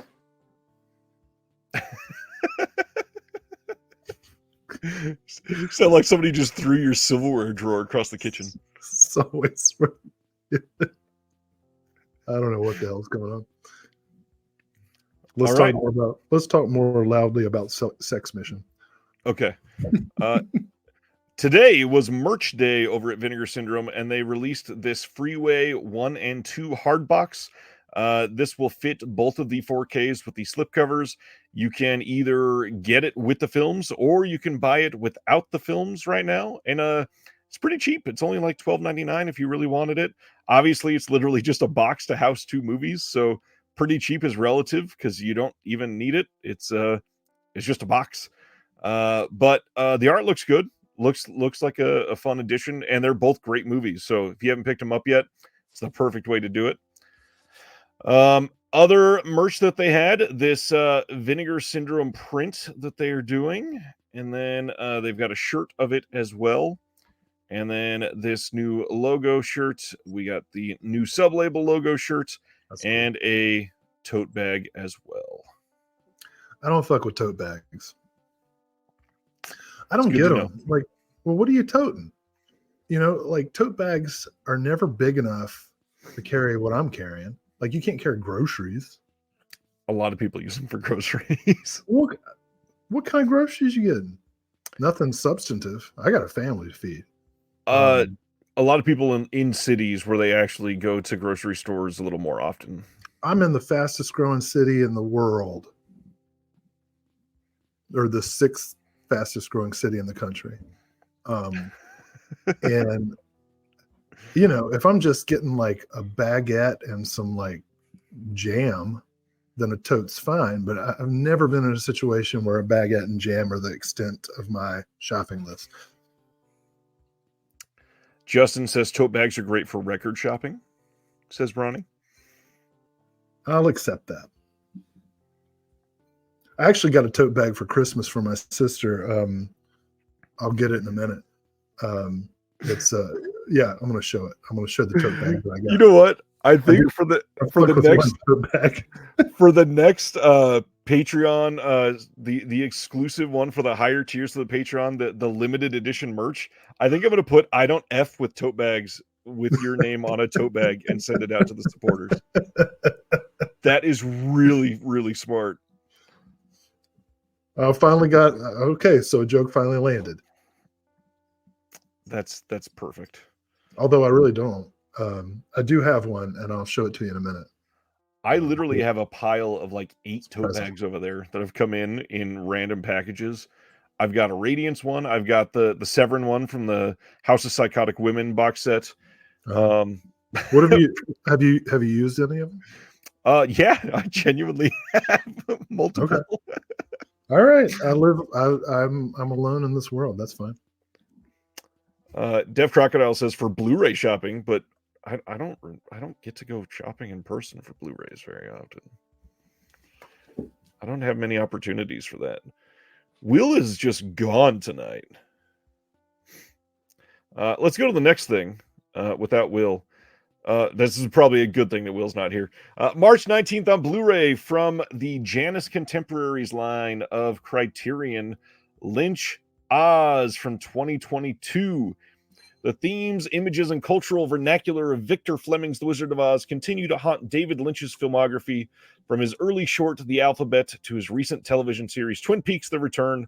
Arguably, no filmmaker has so consistently drawn inspiration, consciously or unconsciously, from a single work as Lynch trapped in the land of Oz. This is going to include a Meet the Filmmaker segment, which is on most of these Janus Contemporary titles, and a trailer, and that's it. Yeah, that's cool. Had you heard anything about this before? Just read about it. I don't think I ever really thought about the connection, so I'll be interested in that. Me neither. I'm kind of stoked because they're going to do some theatrical screenings of Inland Empire in my neighborhood this month, so I'm probably going to try to check that out. But hey, check it out. I do fuck with one tote bag. We'll see who's the filthiest person alive. That's my Christmas present from my sister. She went to the I guess there's some museum exhibit that she went to see in Los Angeles. So I got a John Waters Pope of Trash tote bag to carry filth in. Not too bad. It's probably a good reminder to tell everybody when you're at the Vinegar Syndrome site to look for the books as well. Today they have the Pope of Trash hardcover book at Vinegar Syndrome available right now. It's a little pricey. It's $60, but it's the hardcover version, so it's decent. You know, a lot of people are down on America, and with good reason. You know, we got a shady past. But in a shady present and likely a shady future. But every now and then, America does something that makes you say, you know what? All right. And the career of John Waters is one of those things. The man who started out with a film about a divine getting sexually assaulted by a lobster has gone on to become one of the most beloved figures in popular culture. And I just think that's great. Even inspired Ursula in The Little Mermaid. Exactly. The man who brought us the talking asshole in Pink Flamingos is responsible for the hit Broadway musical adaptation of Hairspray.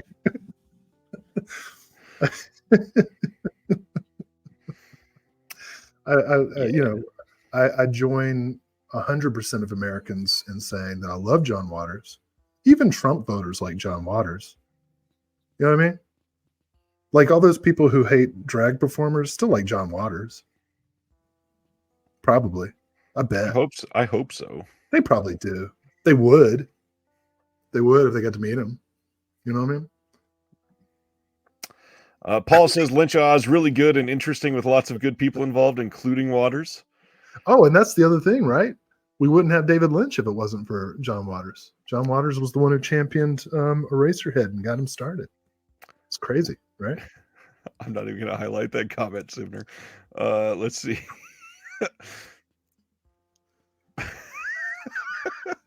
Anyways, The other thing I wanted to shout out, There's a there's a fine line between John Wayne and John Waters, and I think a lot of it blurs. It blurs for a lot of people. yikes. The other book that is available right now that will champion as well, I'm sure, at the Vinegar Syndrome site, they have the FAB Press copy of Naked Theater and Uncensored Horror, the memoir by Stuart Gordon. Oh yeah, dude. I have to shout out my writing partner and beloved friend Chris Woofter, who gifted me that for Christmas, and I can't wait to read it. Love Stuart Gordon. Can't wait to read the memoir. Who doesn't love Stuart Gordon? Ooh, and like Craig, I also saw John Waters in 2023, and it was great. Terry says, I still love John Waters telling a story about Hairspray fans going back to the video store and renting Pink Flamingos. Oh, let me tell you, the first time I saw John Waters was the year 2008. And it was like his first tour doing just like telling stories and stuff. And he was telling this story about Baltimore and seeing this couple with their child walking, and the mother was crying, and the kid asked dad, why is mommy crying? And the dad said, because you're an asshole. It was the funniest thing, and the way John Waters told it, of course, much better than I. All right, we have 9 quick announcements to get through, and then we'll be done. Coming soon on a Blu-ray Steelbook, also without a Steelbook, soon from Warner Brothers, Rick and Morty season 7. I don't know how there's 7 seasons of this show. So, like, everybody loves this, right? Well, there's also the whole Justin Roiland controversy too. Yeah. I know. I read about that, but like, so I tried to watch this show, and I'm look, no offense to anybody who's like a Rick and Morty stan, because I know that like Rick and Morty people are intense, right? Yes, like too intense. Okay, well then I'm risking getting swatted, but yikes! I tried to watch this show, and I watched like the first 3 or 4 episodes, and I couldn't deal with the belching. I gotta admit, I've never seen a single scene from this show, so that's good to know. The fucker's got some reflux. The old guy. All right. Next up. It's not a joke. I just can't take it. I get it.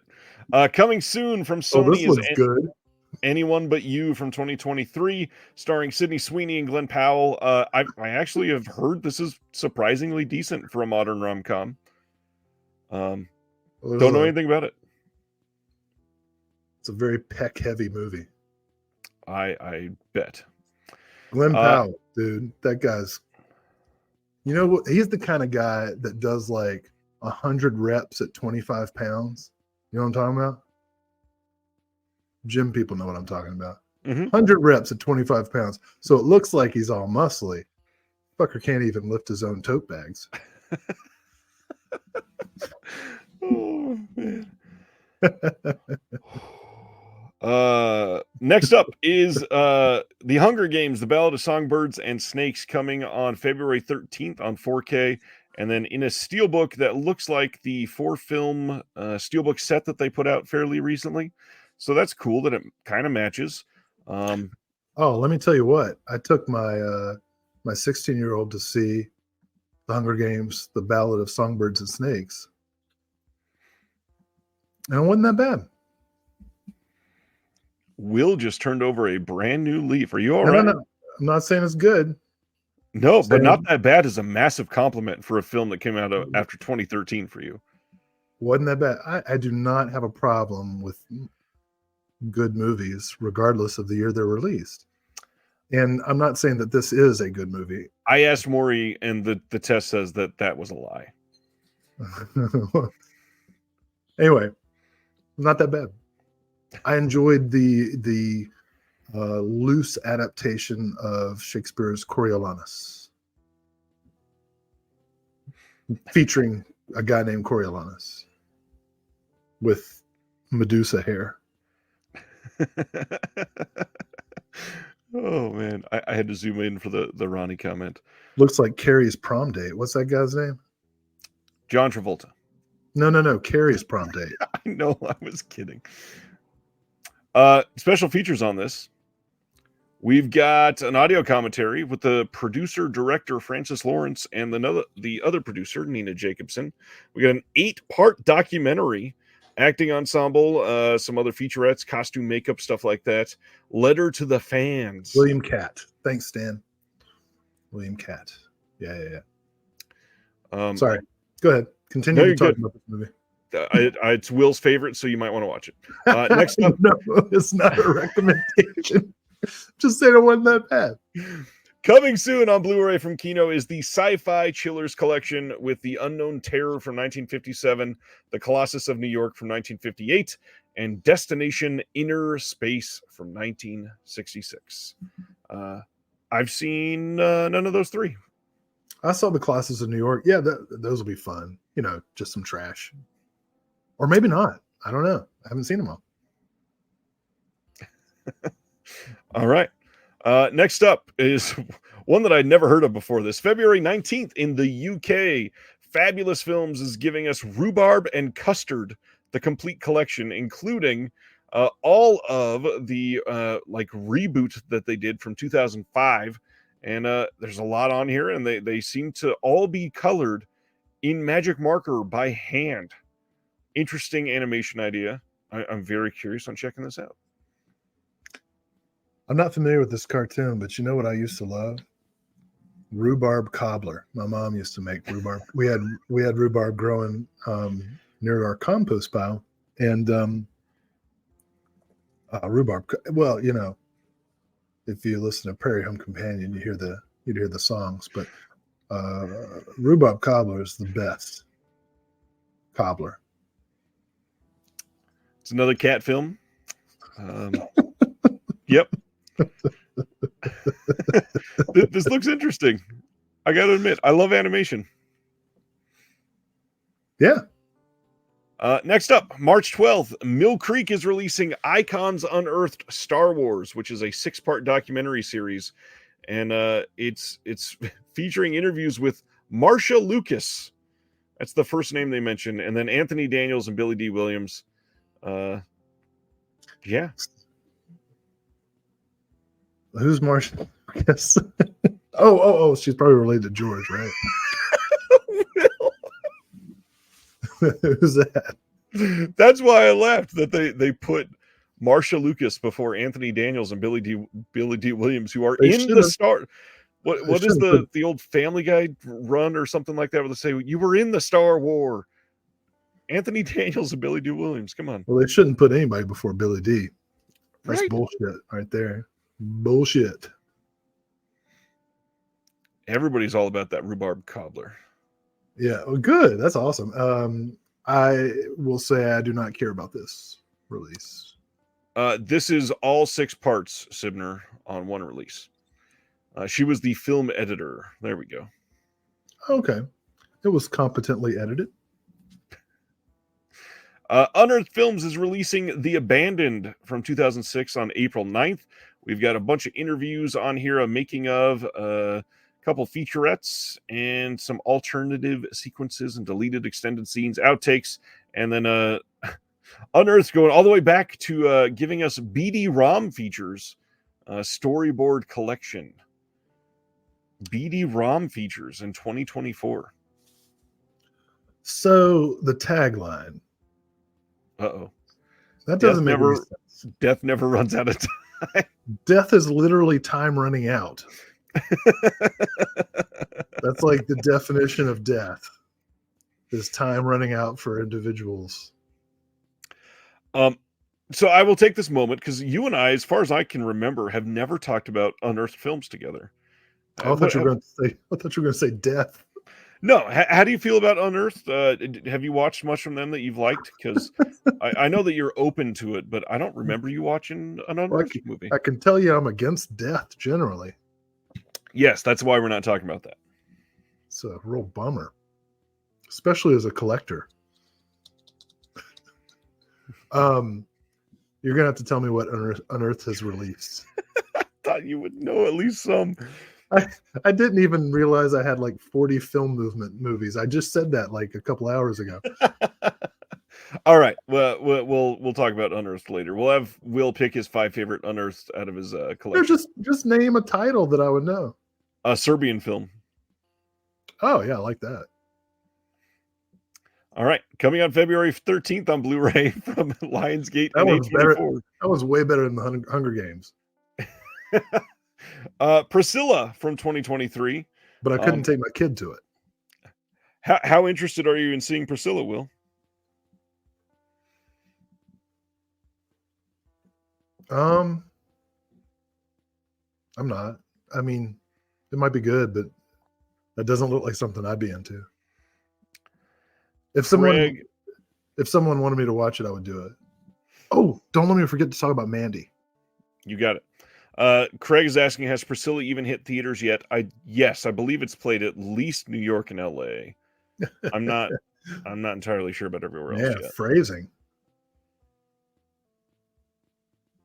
Oh, doesn't she get hit? Oh, I don't know.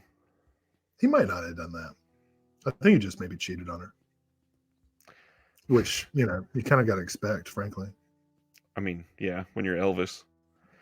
There was some abuse. No, there was some abuse, I think. I would imagine so. I don't want to say things out of turn. All right. Final announcement for the week. Walmart exclusive 4K steelbook for Train to Busan is coming. And what's odd, it's the same steelbook design that we had on Blu-ray from like 2018 or 2019, except instead of a white background, it has a black background. And this one is 4K instead of Blu-ray. So no new special features. Walmart exclusive steelbook. Here it is.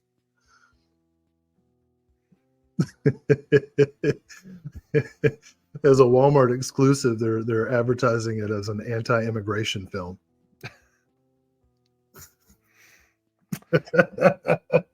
Have you ever seen Train to Busan, Will? Oh yeah, dude, I cry every time. I know what's going to happen, and I freaking weep every time. I'm impressed. I almost thought you were going to say that you had not seen it. I'm a dad, dude.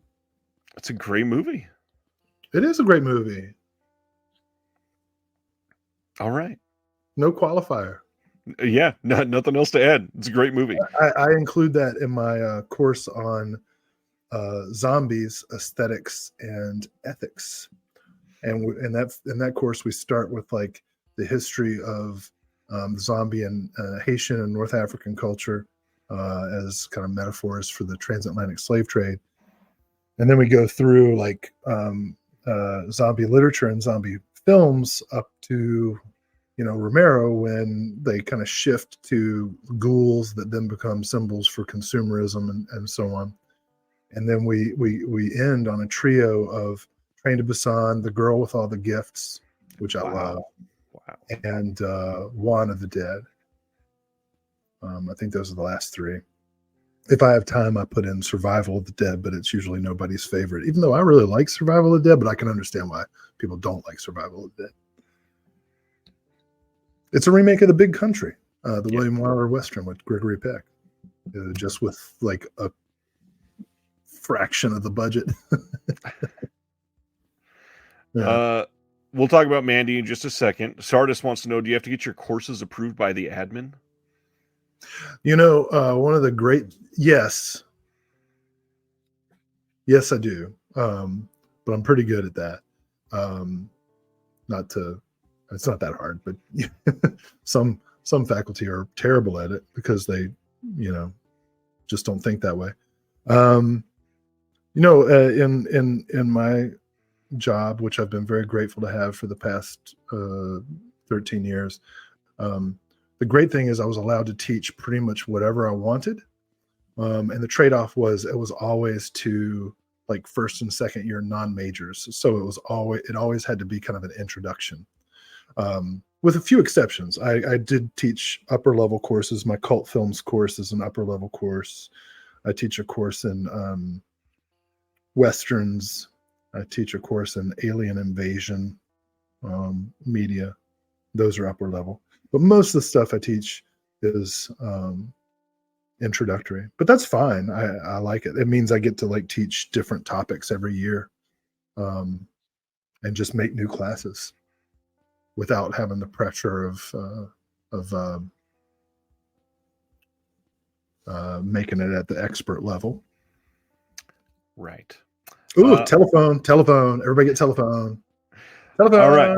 It's good. So reminder for what's on. coming out on Tuesday, which surprisingly a lot of stuff coming out. I know there's not a ton of announcements right now. It's a really great time for releases actually coming out because a lot of these were announced in October and November, which is the biggest time for announcements. So Blood Simple 4K from Criterion, Old Boy 4K from Neon is finally getting released. Varsity Blues 4K from the studio. Will's favorite Telephone from 77. Charles Bronson. Eddie Murphy's Raw getting a Blu-ray release. Not sure what they're. I'm gonna need to see reviews for Raw. Did they censor it? Did they make them take stuff out? Yeah, that's part of what I want to know. Bunch of Kino stuff releasing next week. St. Ives from Shout Factory also. Suitable Flesh, big one from last year, finally coming out from RLJE. Outside Man. I just want to say, I didn't think those jokes were funny at the time. All right.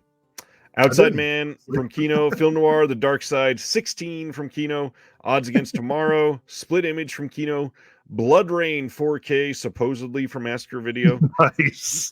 The Hell with Heroes from Kino. Has anybody seen My Gal? We got some retail releases from Mondo for The Inferno and Curse of the Dog God. Road to Hong Kong from Kino. A couple others from Massacre Video. And that's about it for that week. And then it picks up the following week for sure. Telephone is your big pick for this week? I like St. Ives better, actually. But both of those should be a nice double feature. Odds Against Tomorrow, very good movie. Blood Simple, obviously. Dante's Inferno, I'm pretty excited about. We'll see. What else is down there? Dante's Inferno is probably not shipping until the week after next week, I believe. Yeah. The Mondo titles, obviously. What else is down there? Blood Rain. What a what a great cover for Peacemaker, the classic George Clooney, Nicole Kidman thriller. Great cover art. Yeah. Definitely newly commissioned art from an artist made that. I am eager to see reviews on this Old Boy release, and Blood Simple in 4K is one that I will have to get for sure. I don't want your 4K. I made that joke too, like 2 months ago. I just realized as soon as I said it, I was like, shit, I made that joke during the announcement. All right, let's talk about Mandy for a second, my friend, before we dive into everything. Okay. Last month, I made the challenge pledge that anyone who purchased Indispensable, is that the name of it? Indispensable, the documentary from Synapse.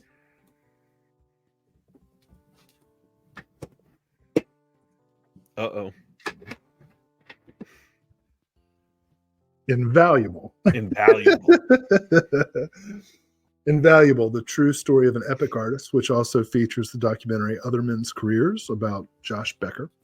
If you purchase this from Synapse and posted a review, like a letterbox review, and a proof of purchase, that everyone who did that, I would watch Mandy that many times. So far, one taker. So I'm going to extend it. I'm going to extend it one more month. During the month of February, anybody who purchases January. No. I'm. Yeah, right. You're correct. As usual. What a subtle dig there. No, you usually are. But I do want to be clear. You're not always. It's just that whenever we're on camera, you always seem to be. So anybody in the month of January who purchases Invaluable posts a review on Letterboxd and shares like a picture in the Discord or some other way to prove that the fine folks at Synapse have gotten their sale. I will watch Mandy that many times. So far, the number of times that I have to watch Mandy is once. I would love it if I had to watch Mandy 5 or 6 times this month. Make me do it, and then I will give an updated review on the February show. If you have to watch Mandy 6 times in the next month, that would really screw over our plans. Like Trent Reznor said, I'll find a way. Good to know. Good to know. All right. So our discussion tonight, we were just going to go over some fun things from 2023, maybe some of our favorite releases, maybe some wishes for 2024. I completely forgot. I got notes.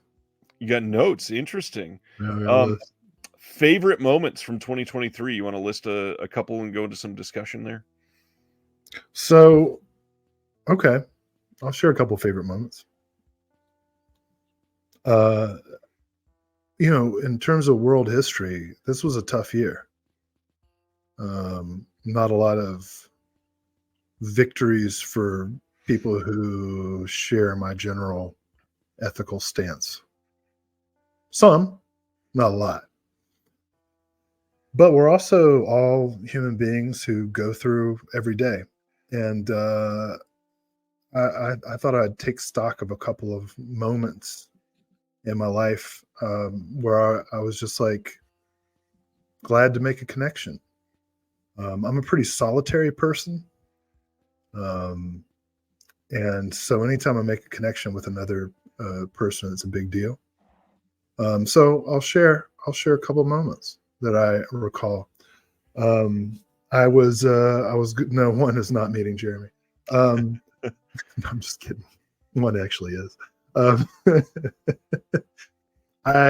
was going to the airport to go to a conference, and it was pretty early in the morning, and I went to the airport Starbucks to get a cup of coffee. And I was wearing this very hoodie that I'm wearing right now, my Full Moon Features hoodie. And it was like 6 a.m. maybe, and which meant that I had to get up at 4 to get the airport in time, and which actually was kind of lucky. Like if I lived in a real big city, I had to get up earlier than that. But I was there at the airport Starbucks, and the woman making my coffee said, "Full Moon, I love them." My eyes opened up a little bit, and I looked at her and said, "Oh yeah," and she goes, "Yeah, Puppet Master." And I was like, and then I had this like fanboy moment where I'm like, okay, she knows the popular Full Moon. I couldn't even give her that. I'm such an asshole that I couldn't even be like, this lady knows Full Moon. That's cool. Right. I had to be like, oh, Puppet Master. Everybody knows Puppet Master. But then she goes, Castle Freak. I was like, oh shit, I love you, dude. And so we had this moment where we just talked about, I love Castle Freak and the Puppet Master, and she'd seen a Subspecies film and was just like into the movies. And I was like, oh, you go, airport Starbucks lady. And, I didn't, of course, have the decency to even look at her name tag and remember her name. But it was just like, it was this moment in my life where I was like, oh my gosh, like other people have inner lives and experiences and hopes and dreams. It's that reminder that like every human being is a human being. And in this particular moment, this woman looked at me and saw something she recognized and was like, hey, I'm going to reach out and say I share this interest. And that stuck with me. That was like in January maybe of it was early in 2023. And I was like, wow, man. And it kept me warm all year. Kept me warm. So the affair's been going on for like 10 months now? Oh, no, dude. No.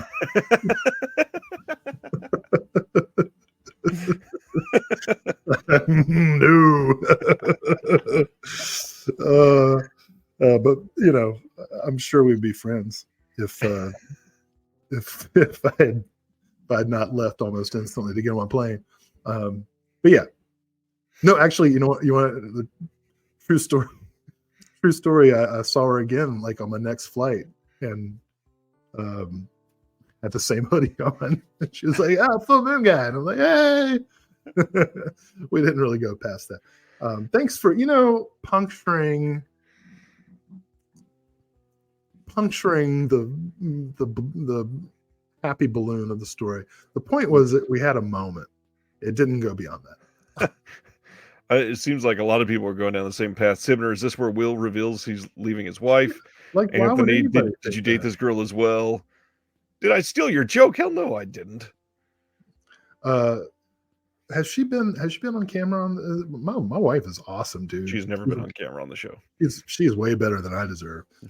No chance. I have, like, even if the opportunity presents itself, and it has, I wouldn't. Got no interest. My wife's awesome, dude. Anyways, one that I would love to talk about. Last spring was the Shelf Shock Rewind Awards first ceremony, and for anybody that watched it, you'll remember there was one title that was talked about a lot that night. It was the first time that many people had even considered buying that title. It was the first time that many people had heard more than just, hey, this is a pretty good movie starring Dennis Hopper. Out of the blue, made a really big impact that night for a lot of people. And that was February of last year. And then I think it was April or May of 2023. I was astonished because I was able to go see that very restoration at a local theater here. And that is super rare that stuff like that gets to happen for a film that probably played most theaters the year prior. But to have it happen after that fact, after I had that moment where I spoke to everybody surrounding the restoration and all that, man, I had a night in the theater that I will probably never forget. Sitting in a theater that was, I think it's only made to sit 32 people, something like that. And it was basically full. I think there was 3 empty seats for people there to see Out of the Blue. And I know that sounds very small, but for a film like that in Kansas City, 40 years after it came out or whatever, that was a pretty big, or it's more than that, almost 50 years after it came out. That was a pretty big deal. Watching these people, half the room had seen the film, but you could hear the other half that had never seen it. And there's a big climactic moment in the last literal 2 minutes of that movie that is shocking. If you're not catching what's about to happen, it's rather shocking how that movie ends. And it ends with a bang, basically. And to hear everybody react to that 50-year-old film together who had never seen it, man, it was like a living theater in that moment. And it was one of the best theater experiences I've had in a long time. Loved being able to feel that. It was the first time my wife had watched it. She couldn't stop talking about the movie for like 3 days. Love that movie. Oh, that's awesome. Well, that's actually a good segue to my next one. Since I mentioned my wife, and some people in the chat disrespected her, and you mentioned yours. My next favorite moment of 2023 was on Mother's Day. I had the chance to take my wife Sky to see Subspecies 5 in a theater. Now, you're right to laugh, but the Subspecies series, which is a full moon series, is both of our favorite vampire series. In fact, when we first started dating, I can't remember why, but she was staying over at my place, and I had to go somewhere. I think I had to go. I was going to see a friend.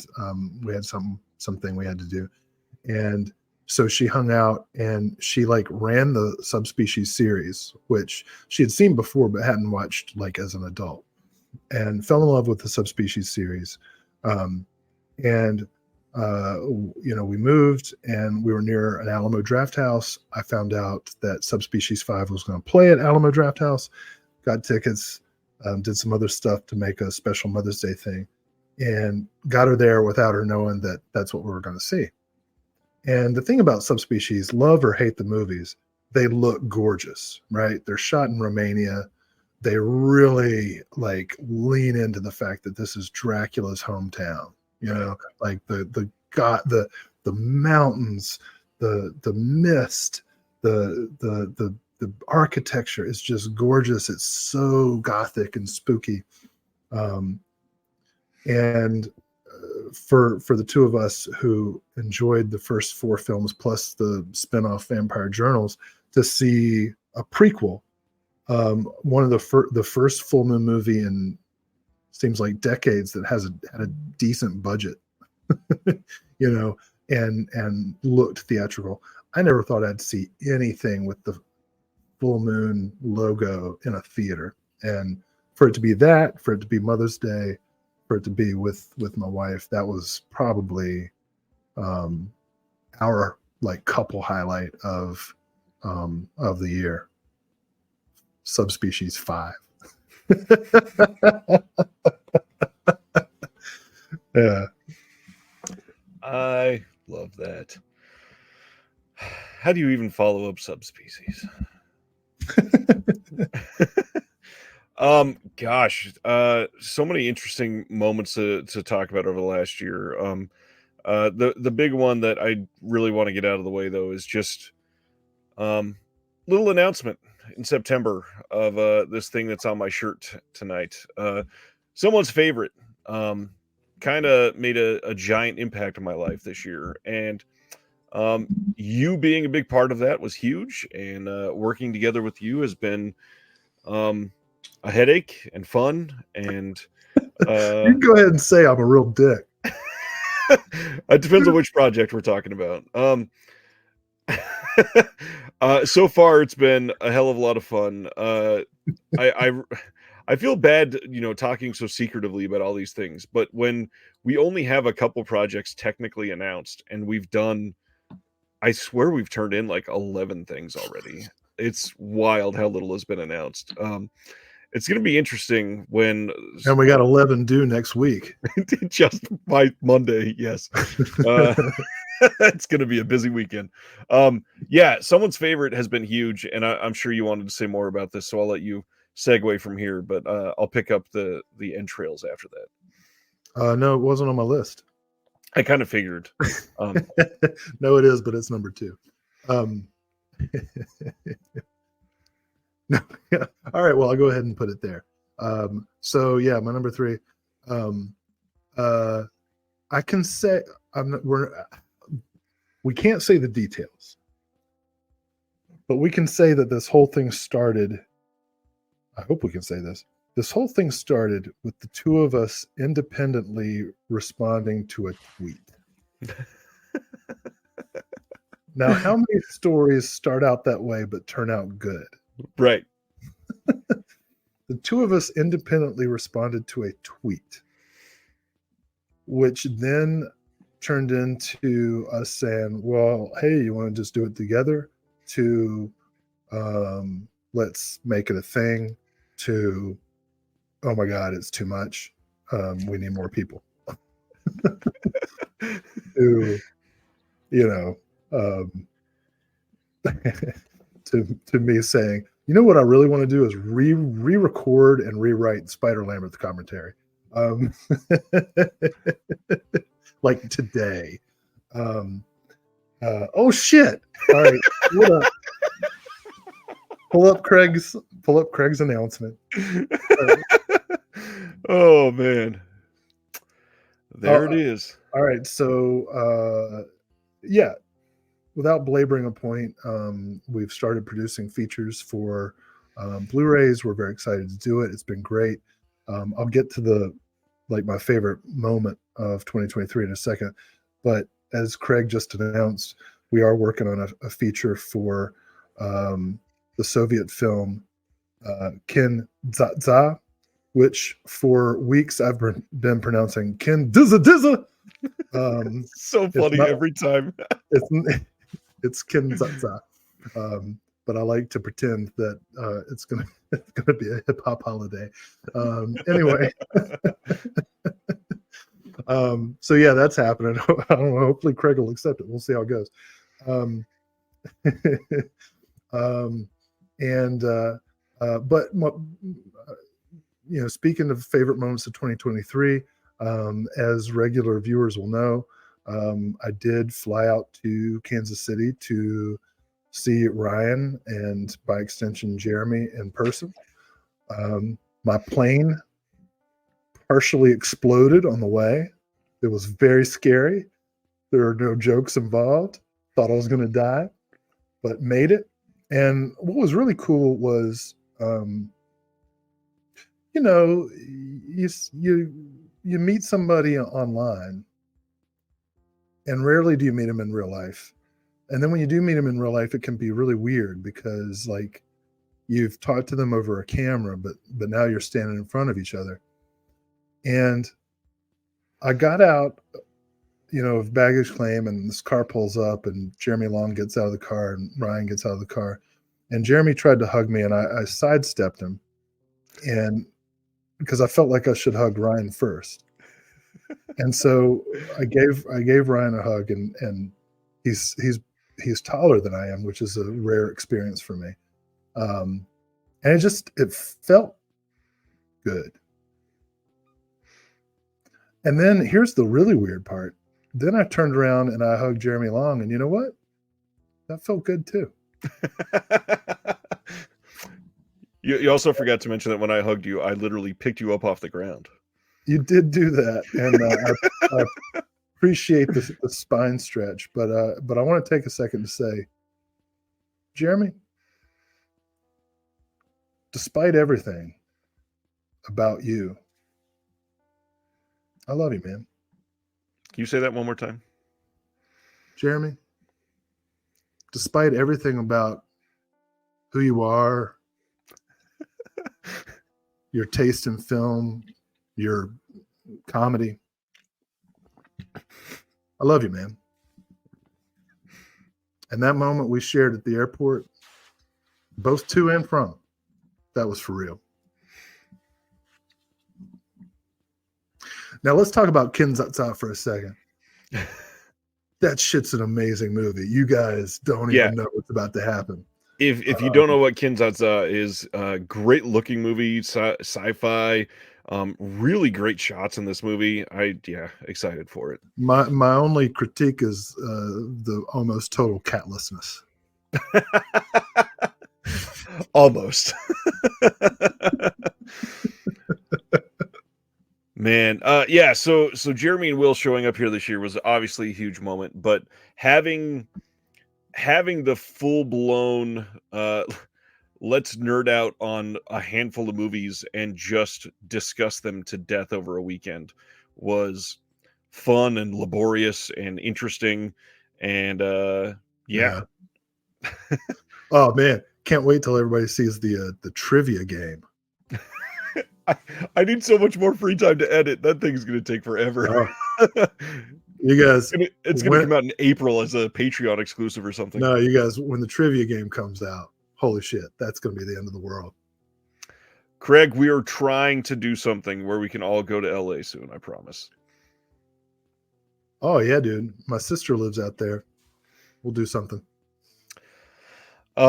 All right. My next moment, funny enough, not saying this because it just got brought up in chat, but my big moment that my kids still talk about is when we all got to meet, not this one. I clicked the wrong one. John DeMarsico. My family got to meet John DeMarsico in person this year at the Kansas City Stadium. Yeah. John was here for a Mets game, and my kids still talk about going in the broadcast little trailer that they do, and they had a freaking blast. It was the first time that they were able to go to a baseball game in a couple of years, and watching them light up, being able to be inside, my youngest thinking he's controlling the cameras and all that. It was an incredible time. Fun night, super hot, humid, of course. But man, it's the second time I got to meet John in person, and John is special. He's one of those people that's super generous, just wonderful human being, and I can't wait to have him on again for the Oscar show coming up in the next couple months. Going to be Oh, for interesting. real? Oh, that'll be cool. Me, John, and Jeremy. That's the yearly tradition. Well, let John direct the cameras. He'll probably direct Jeremy to turn his off. Yeah. That was a better joke than Jeremy's ever made on here. Order too. That's true. All right. I've said it before, but man, for a one-liner comedian, Jesus Christ, he's the William Faulkner of one-liners. All right. What's your next one, sir, that you want to talk about? Nice English major joke. My number two is I took my 16-year-old Ansel to see The Hunger Games, the Ballad of Songbirds and Snakes. Is that right? Yeah. And It wasn't bad. No, it wasn't bad. That's not the moment though. That's the prelude. So we're visiting my parents for Thanksgiving, and it's like we gotta visit, I gotta share a room and all this like first world problem stuff. And I was like, okay, well, Ansel, let's me and you go do something. And I looked at what movies were playing. I was like, I was trying to get him to go see Thanksgiving, and I was like, yeah, pick from this list of movies. We got Thanksgiving, we got Hunger Games. And he's like, let's go see Hunger Games. I'm like, okay. And then as we're going, I look at the Hunger Games. I'm like, oh Jesus Christ, it's 2.5 hours long. But we get there, and the movie does not put me to sleep. It's got some things in it, and I'm like, okay. It's got some things in it. The best kind of movie has some things in it. It's got way too many country songs. Like, it could have been 2 hours with none of that bullshit singing.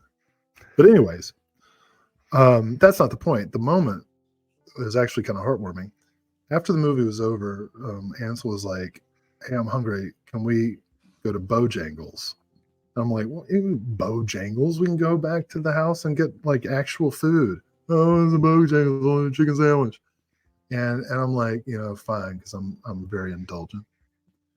So we pull into this Bojangles and we come up to the order place thing, the speaker. The thing where you order the food.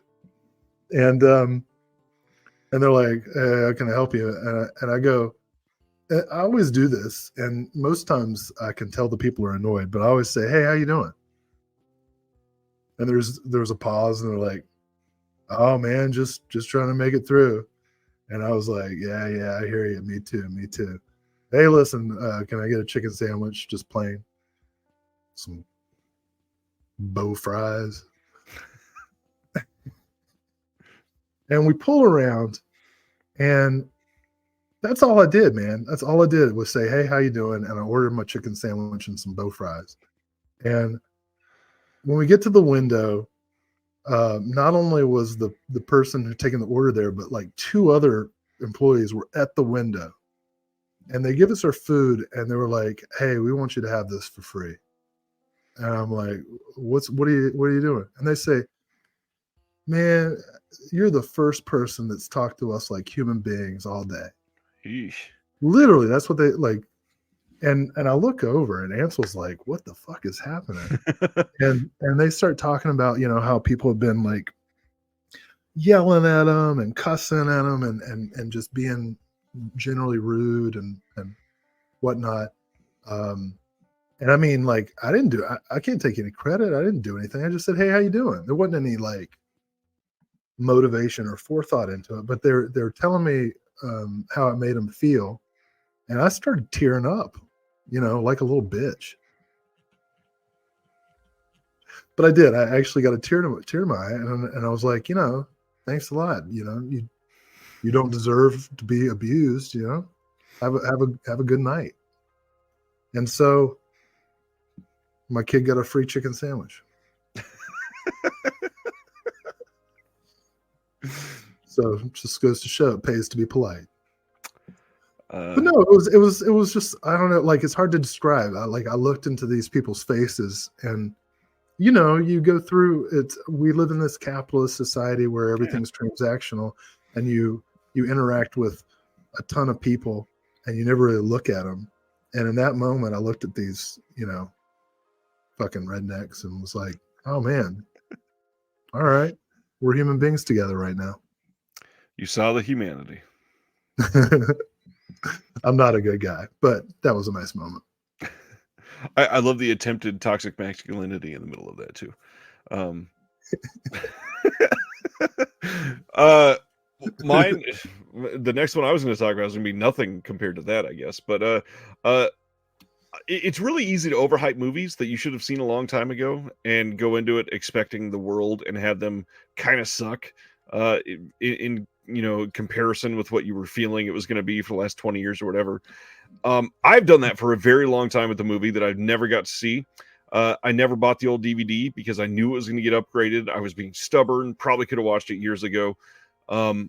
Finally this year, Criterion released After Hours on 4K, and I went and watched it and had a damn good time. That movie, after hyping it up for so long, could have been awful, and somehow it's so much better even than I was hyping it up to be. It's like genuinely one of his greats. That movie is so much freaking fun. Incredible cast, like really good commentary on that disc because it's not just Scorsese just recalling memories. It's a handful of people taking turns speaking on things, and that release, that story, the everything about that movie was just great. Really want to highlight that, and the other one that really made me feel that same way this year was discovering Chameleon Street. Arbelos putting out Chameleon Street. That movie is freaking amazing. I've been sitting on half a review for the channel for Chameleon Street for like 2.5 months, and someone's favorite has gotten in the way of it the entire time. But not someone's favorite, Chameleon Street. The whole disc is astonishing. The restoration work is mind blowing.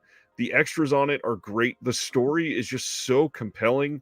It's the better version of Catch Me If You Can, essentially, and it's Yeah. it's just one of those releases that I don't understand how people didn't clamor after that release, because every single review for that has just been, wow, this is amazing. How has the world not seen this yet? And that's exactly how I feel after seeing it. That's it. It would be a good double feature with After Hours.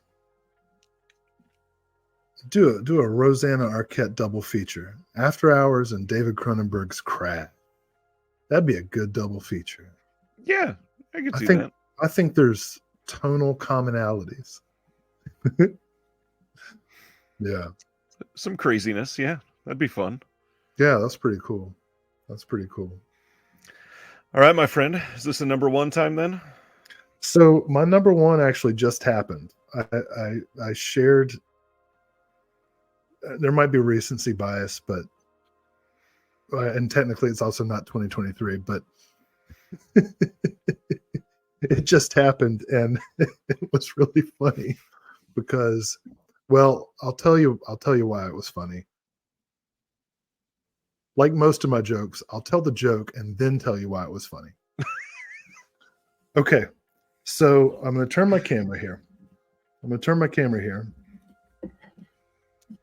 And all right.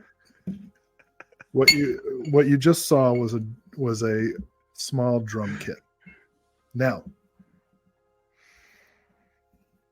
up until about an hour before this show was to begin, my 11-year-old daughter, Helen, was supposed to sit at the drum kit, and when the camera cut on, she was going to be sitting at the drum kit with the sticks in the air, and I was going to be screaming at her, "Were you rushing or were you dragging?"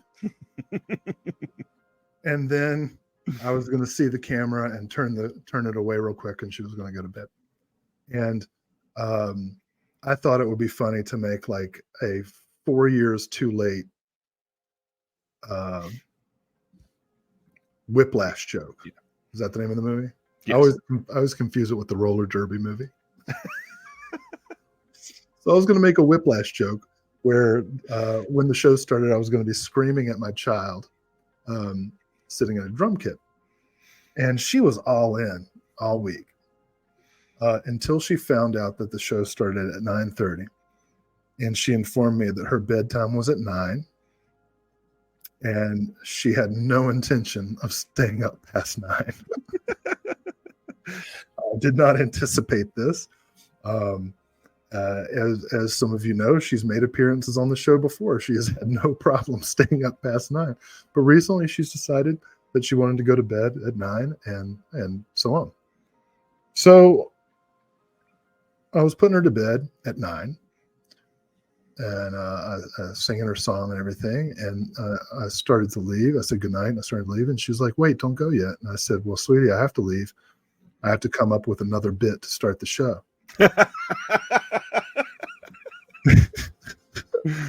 And she said, "Why do you have to have a bit? Why can't you just say hi?" Which tangent is what I actually did. But I said to her, I was like, I was just playing with you to make you feel guilty. I don't really want you to feel guilty. It's fine. Not a big deal. I'll come up with another bit. She was like, "Why do you have to have a bit?" And I said, "Well, I just like to start off with a joke." And she goes, without missing a beat, she goes, "But Daddy, you are the joke." And she held my gaze for a second, and then she smiled and said, "Just kidding." And I was like, that's my kid. That's my kid. Roasting me right after disappointing me. Right after her bedtime that she's not supposed to be up after. So that's my number one. Wow, that's a fun one. I could easily name multiple interviews this year to be a number one, but wouldn't want to make favorites. I will happily say though, I think this has been number one for me this year. Working on this, Yeah, it's working with certain people, seeing people from all over the community want to come together and write, and having people like Craig. I mentioned to Craig, "Hey, I'd love to have you write in the zine," and he came back to me after like 2 days and went, "Hey, I didn't know what to write, so I sat down and accidentally wrote a 5,000-word story of my life. Do you want that?" awesome. And I was like, "What? Of course." And he's like, "Well, nobody's going to want to read it." And I will tell you right now, I've gotten more compliments over Craig's piece on the story of his life this year than on any other thing that was in the zine. And it was so much fun to see all of these brought together across 7 different issues so far. See the art come together for the covers, see everybody respond to seeing what's in between the pages. It's been a wild year for it. Like, I never thought I'd be writing a magazine ever, after magazines basically have died. And now here I am creating one literally every month. And I don't know what I'm doing with my life. Like, this is a weird time. Yeah. I'm hoping to get the rest on physical soon, because that has been the most gratifying part. Yeah. Well, let's see. Boutique Blu-rays, magazines, vinyl, cassettes. I guess we'll start a CD club next. Yeah. Well, I have to say the physical, that's been a very pleasant surprise, because it went from being like a legit, like just kind of thrown together zine to a like slick production. And it's been really great seeing, all these folks who are in one way or another connection to the industry, Craig, Stan, you know, contributing. It's awesome. Yeah. That's a pretty good number one. Yeah, that's all I got. There's lots of releases from last year that were astonishing. A couple you want to throw out here that were great for you?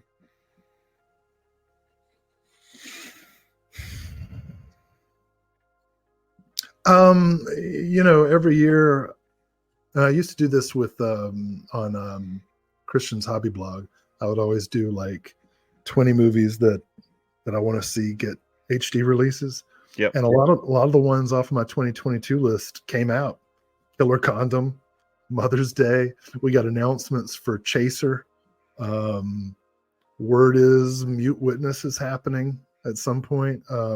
So that's been really exciting.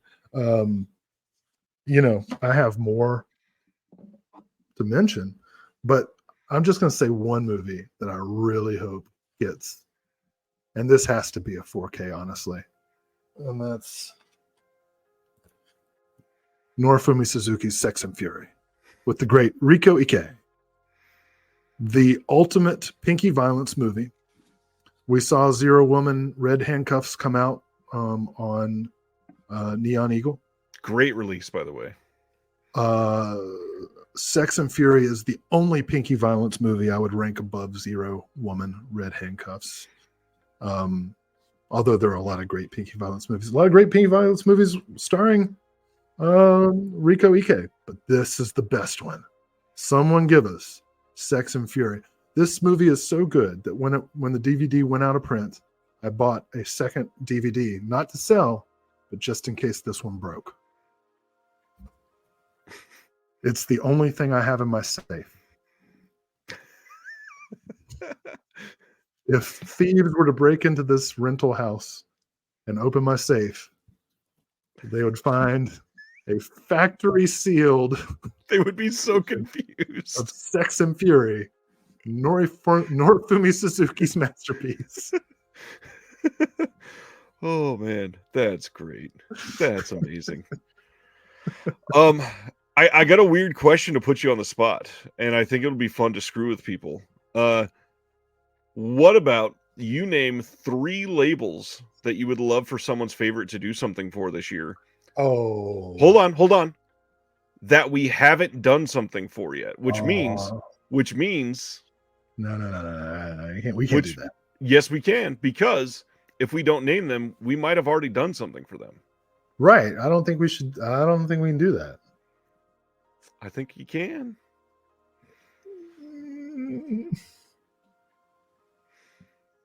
Melusine. Literally, yeah. Literally?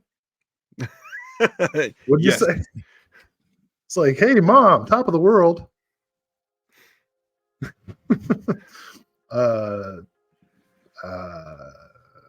Well, no, I don't want to pander or put pressure on anybody. I really expected the first thing to be Criterion, because that will never happen. Okay, Criterion. I want to do their woke movies. I want to do a woke movie. Criterion. So Melusine, Criterion, and we'll say Echo Bridge. I want to be the go-to Mill Creek guy. Hey, if they do 4K releases of the Andy Sedaris films, call us. I would be all about that life. Oh, dude! Speaking of, I got a ticket to see Hard Ticket to Hawaii at the Alamo. No week. way! That's amazing. That sounds so fun. Talk about boobies. All right, I'll tell you what. My wish list of labels to work for is anyone who puts out anything directed by Jim Wynorski.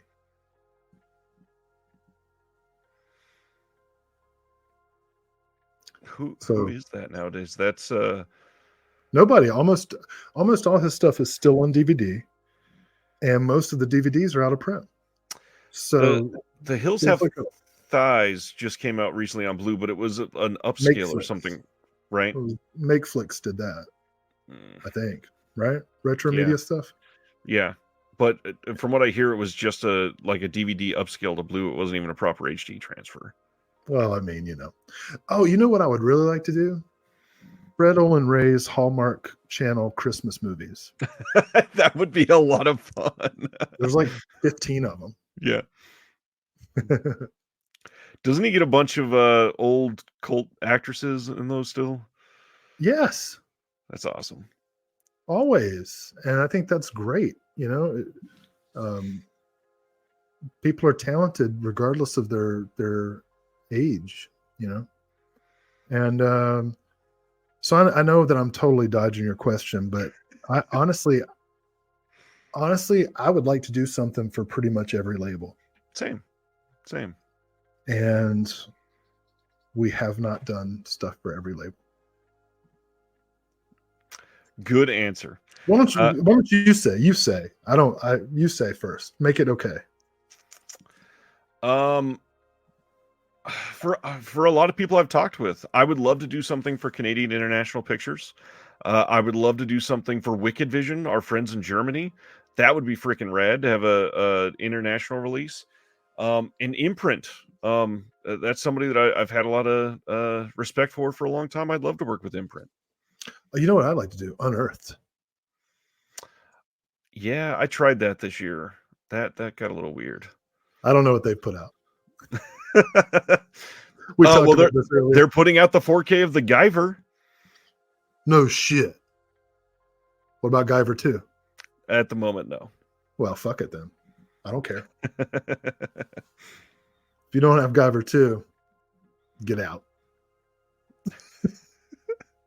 Sivner says do a commentary for a Wicked Vision release with the Arnold accent. Oh man. Yeah, this has been fun.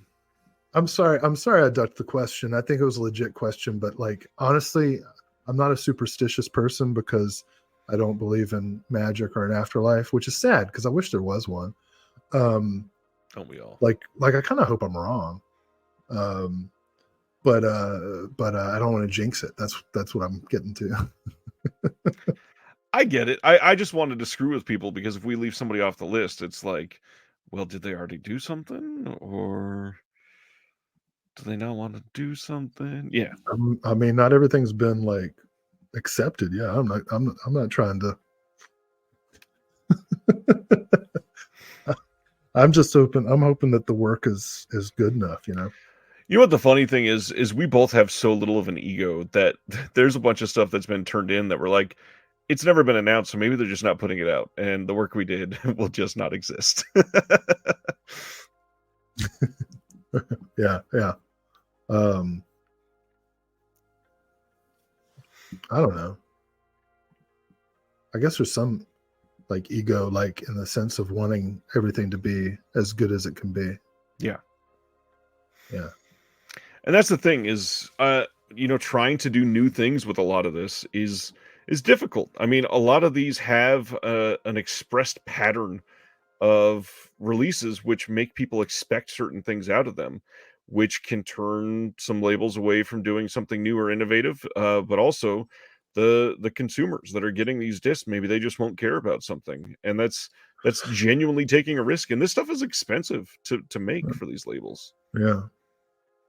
Well, and like many male academics, I completely ignore what other people have done, and so everything that we do is like completely fresh and new.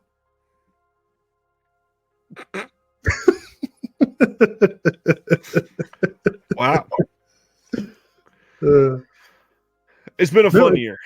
Yeah, it's been cool. It's been cool to experiment with stuff. That's the crux of what I was getting at there. Some releases this year I'd really like to shout out that I think there's some things that are going to go under the radar because 2023 is so damn impressive. I just happen to have this from talking about it on something else. The Bruce Lee 4K box set is kind of mind-blowing. In any other year that this box set didn't exist, this would be like the best box set ever. Unfortunately, well, it depends. Were any of your corners smushed?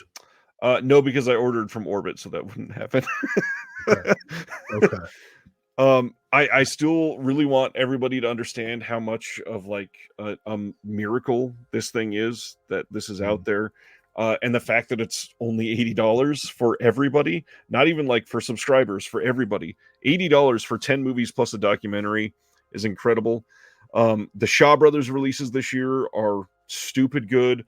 The Psycho and Hellraiser box sets from Arrow are just impeccable. Yeah. Enter the Video Store box set is amazing. Anthony's highlighting what I was about to mention, the Toxic Avenger 4K set. They should not look that good. They look pristine. Single disc releases that are also a big deal. Messiah of Evil from Radiance set a new bar for what like incredible releases can be. Deaf Crocodile made me appreciate animation more than I ever thought possible this year. Releasing something like the Pied Piper that looks that good, that is that compelling, that has that good of special features, made me more confident in Deaf Crocodile than I've ever been in my life. Yeah. I am astonished that the Empire box set from Arrow could look as good as it does, and it came together perfectly. Criterion turned it around this year. Not only was After Hours a great release, but they had some others like Mean Streets finally coming out. The Pasolini box set. It's Tod Browning. Tod Browning is the one that I was going to end this entire thing with. But yes, Tod Browning. That was a big deal for me. Freaks looks better than it ever has. Another big one to shout out, the Curzon sets that have suddenly came out of nowhere that are freaking luxurious, coming out of the UK with all of Lars von Trier's movies except for one movie. Like that's amazing. The Ruben Östlund set coming with a card game that was made for a box set. Like that's legendary type of thing to put into something like this. Don't forget, speaking of Full Moon, that Empire set from Arrow. You mean the one I already mentioned? Yeah. Oh shit! Sorry, I wasn't listening. I know. And really to highlight all of this is that because of what we've been doing, we do know some of the 2024 releases coming from some of these labels that haven't been announced. And there's no sign of this slowing. Like, I'm very excited for what the rest of this year will hold from labels, for what we know, for what we don't know. I'm excited for the future for physical media. I'm more hopeful for physical media in 2024 than I have been in the last 2.5 years, genuinely. With certain things happening over this last 6 months, it is amazing to see things happen like Cemetery Man in 4K, the Ilsa movies getting announced. Yeah. Not that it's a huge big deal for us, but like Disney putting out some of their streaming shows on physical media, that shows an actual tide turn for some of these companies. Oppenheimer selling 50,000 copies in the first week is going to change some things for some studios, guaranteed.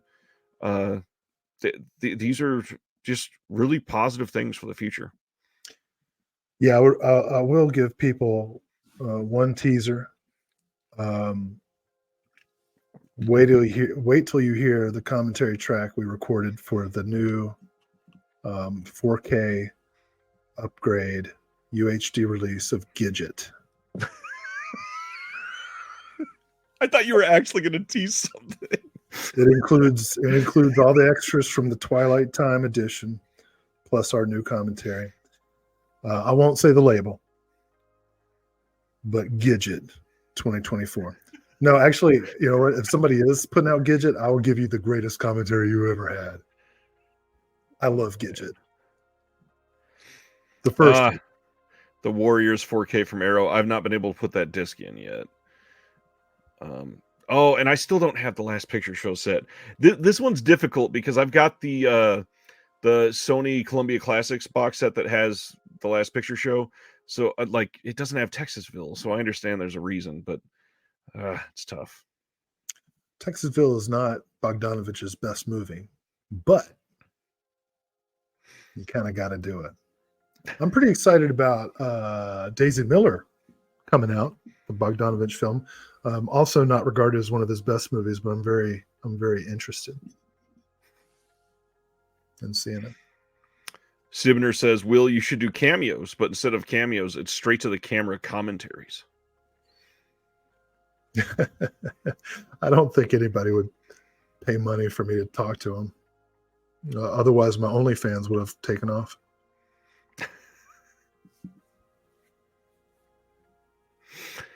Anyways, anything else? I wish we'd had OnlyFans when I was young, dude. I would have made $1 million. I got great feet. Not anymore. Now they're gnarled. But at the time, at the time, I didn't even need product. They just freaking shone. I put my feet up, do whatever position he asked for. Yeah, we really missed out on that boat. Yeah. I don't have to shave. I'm completely hairless.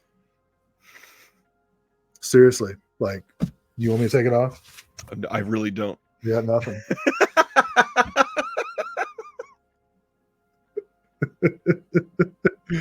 Wow. Like, you can project a movie on me. You got to put a shirt on here. No, it's true. And I got to tell you, no offense or anything to people, but I'm grateful to be mostly hairless. It just makes grooming and stuff a little bit easier. I remember my first job. I worked at this place called the Flower Shop. It was a greenhouse, but also I got to do like funeral bouquets and stuff like that. But I mostly worked in the greenhouses, taking care of the mums. But I had this. Was that the URL for your OnlyFans? No, it's a flower. But anyways, obviously. Well, we didn't have the internet, or I would have been like, Mumsford and Sons. But anyways, come on Friday, we're getting close to the end of the day, and I'm not just telling tales. This really happened. One of my coworkers, another guy, we were seniors in high school. He came up to me and he was like, "Hey, man." He was like, "Hey, man, I got a date tonight. Will you help me nair my back?" And I was like, "No, dude, I'm not going to help you nair your back." The fuck? Now I kind of wish I had. I'm assuming he found somebody to help him out for date night, but I've never had to nair my back, and I'm grateful for it. That sounds awful. If you're in a situation where you think about nairing your back, I kind of feel like you should just go with what you got. Be like, "Look, babe, I'm what they called hirsute, and when this internet thing takes off, it's going to be a whole fetish thing. Learn to love it."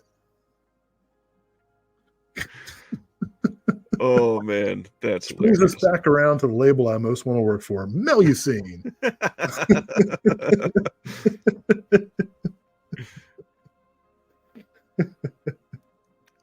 Oh, this has been fun. Yeah, that's it. We kind of just wanted to go over the last year, talk about some wishes, and hang out for a spell. We don't get a lot of time to talk because most of our episodes are filled with 85 announcements. Oh, I know, man. Oh, hey, next time, don't let me forget to, speaking of pornos, don't let me forget to talk about this project I did on Kathy Acker. You know Kathy Acker, the writer? Nope. Oh, man, that's a funny story. I thought Kathy Acker was the Kathy in the newspaper that says Ack. Oh, my God, dude. Oh, after the show, that was a decent joke. Yeah. But after the show, when you Google Kathy Acker, you're going to be like, "Oh my God." Comparing Kathy Acker to the Kathy cartoon. Holy shit. Oh, that was fun. Dude, you gotta check Kathy Acker out.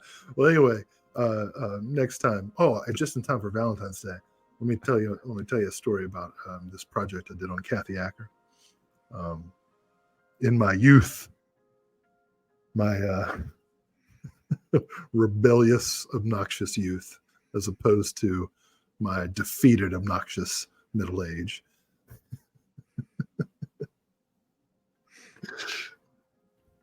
I'm looking at Kathy Acker now, and I'm just seeing the same thing. You look so pissed off. Like, I don't even know what you're talking about, man. Kathy Acker. Voice of a generation. Before Will runs out of apple juice, we're going to call this a night. Thanks for hanging out tonight, everybody. Anything else you want to cover before we call it a night, Mr. Will? Yeah, dude. I'm just getting warmed up. On that note, we'll see y'all next Thursday. Gosh, I only What's did that this from? a couple weeks ago. Oh, I have no idea. That Scent of a Woman? Is that what that's from? Maybe. Oh, let me tell you, if I dated Kathy Acker, I wouldn't have lasted long. Holy shit, man.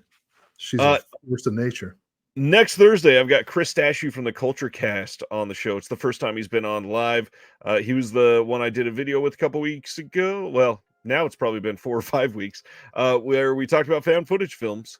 And yeah, he will be live with us next Thursday, and we will see y'all then. Thanks for hanging out. See you in the Discord. Check out the Patreon at the link below if you'd like. I kind of feel like that show you should pre-record. Why? Yeah, to make it found footage. Thanks, everybody. Have a good night. No, I could come on and be like,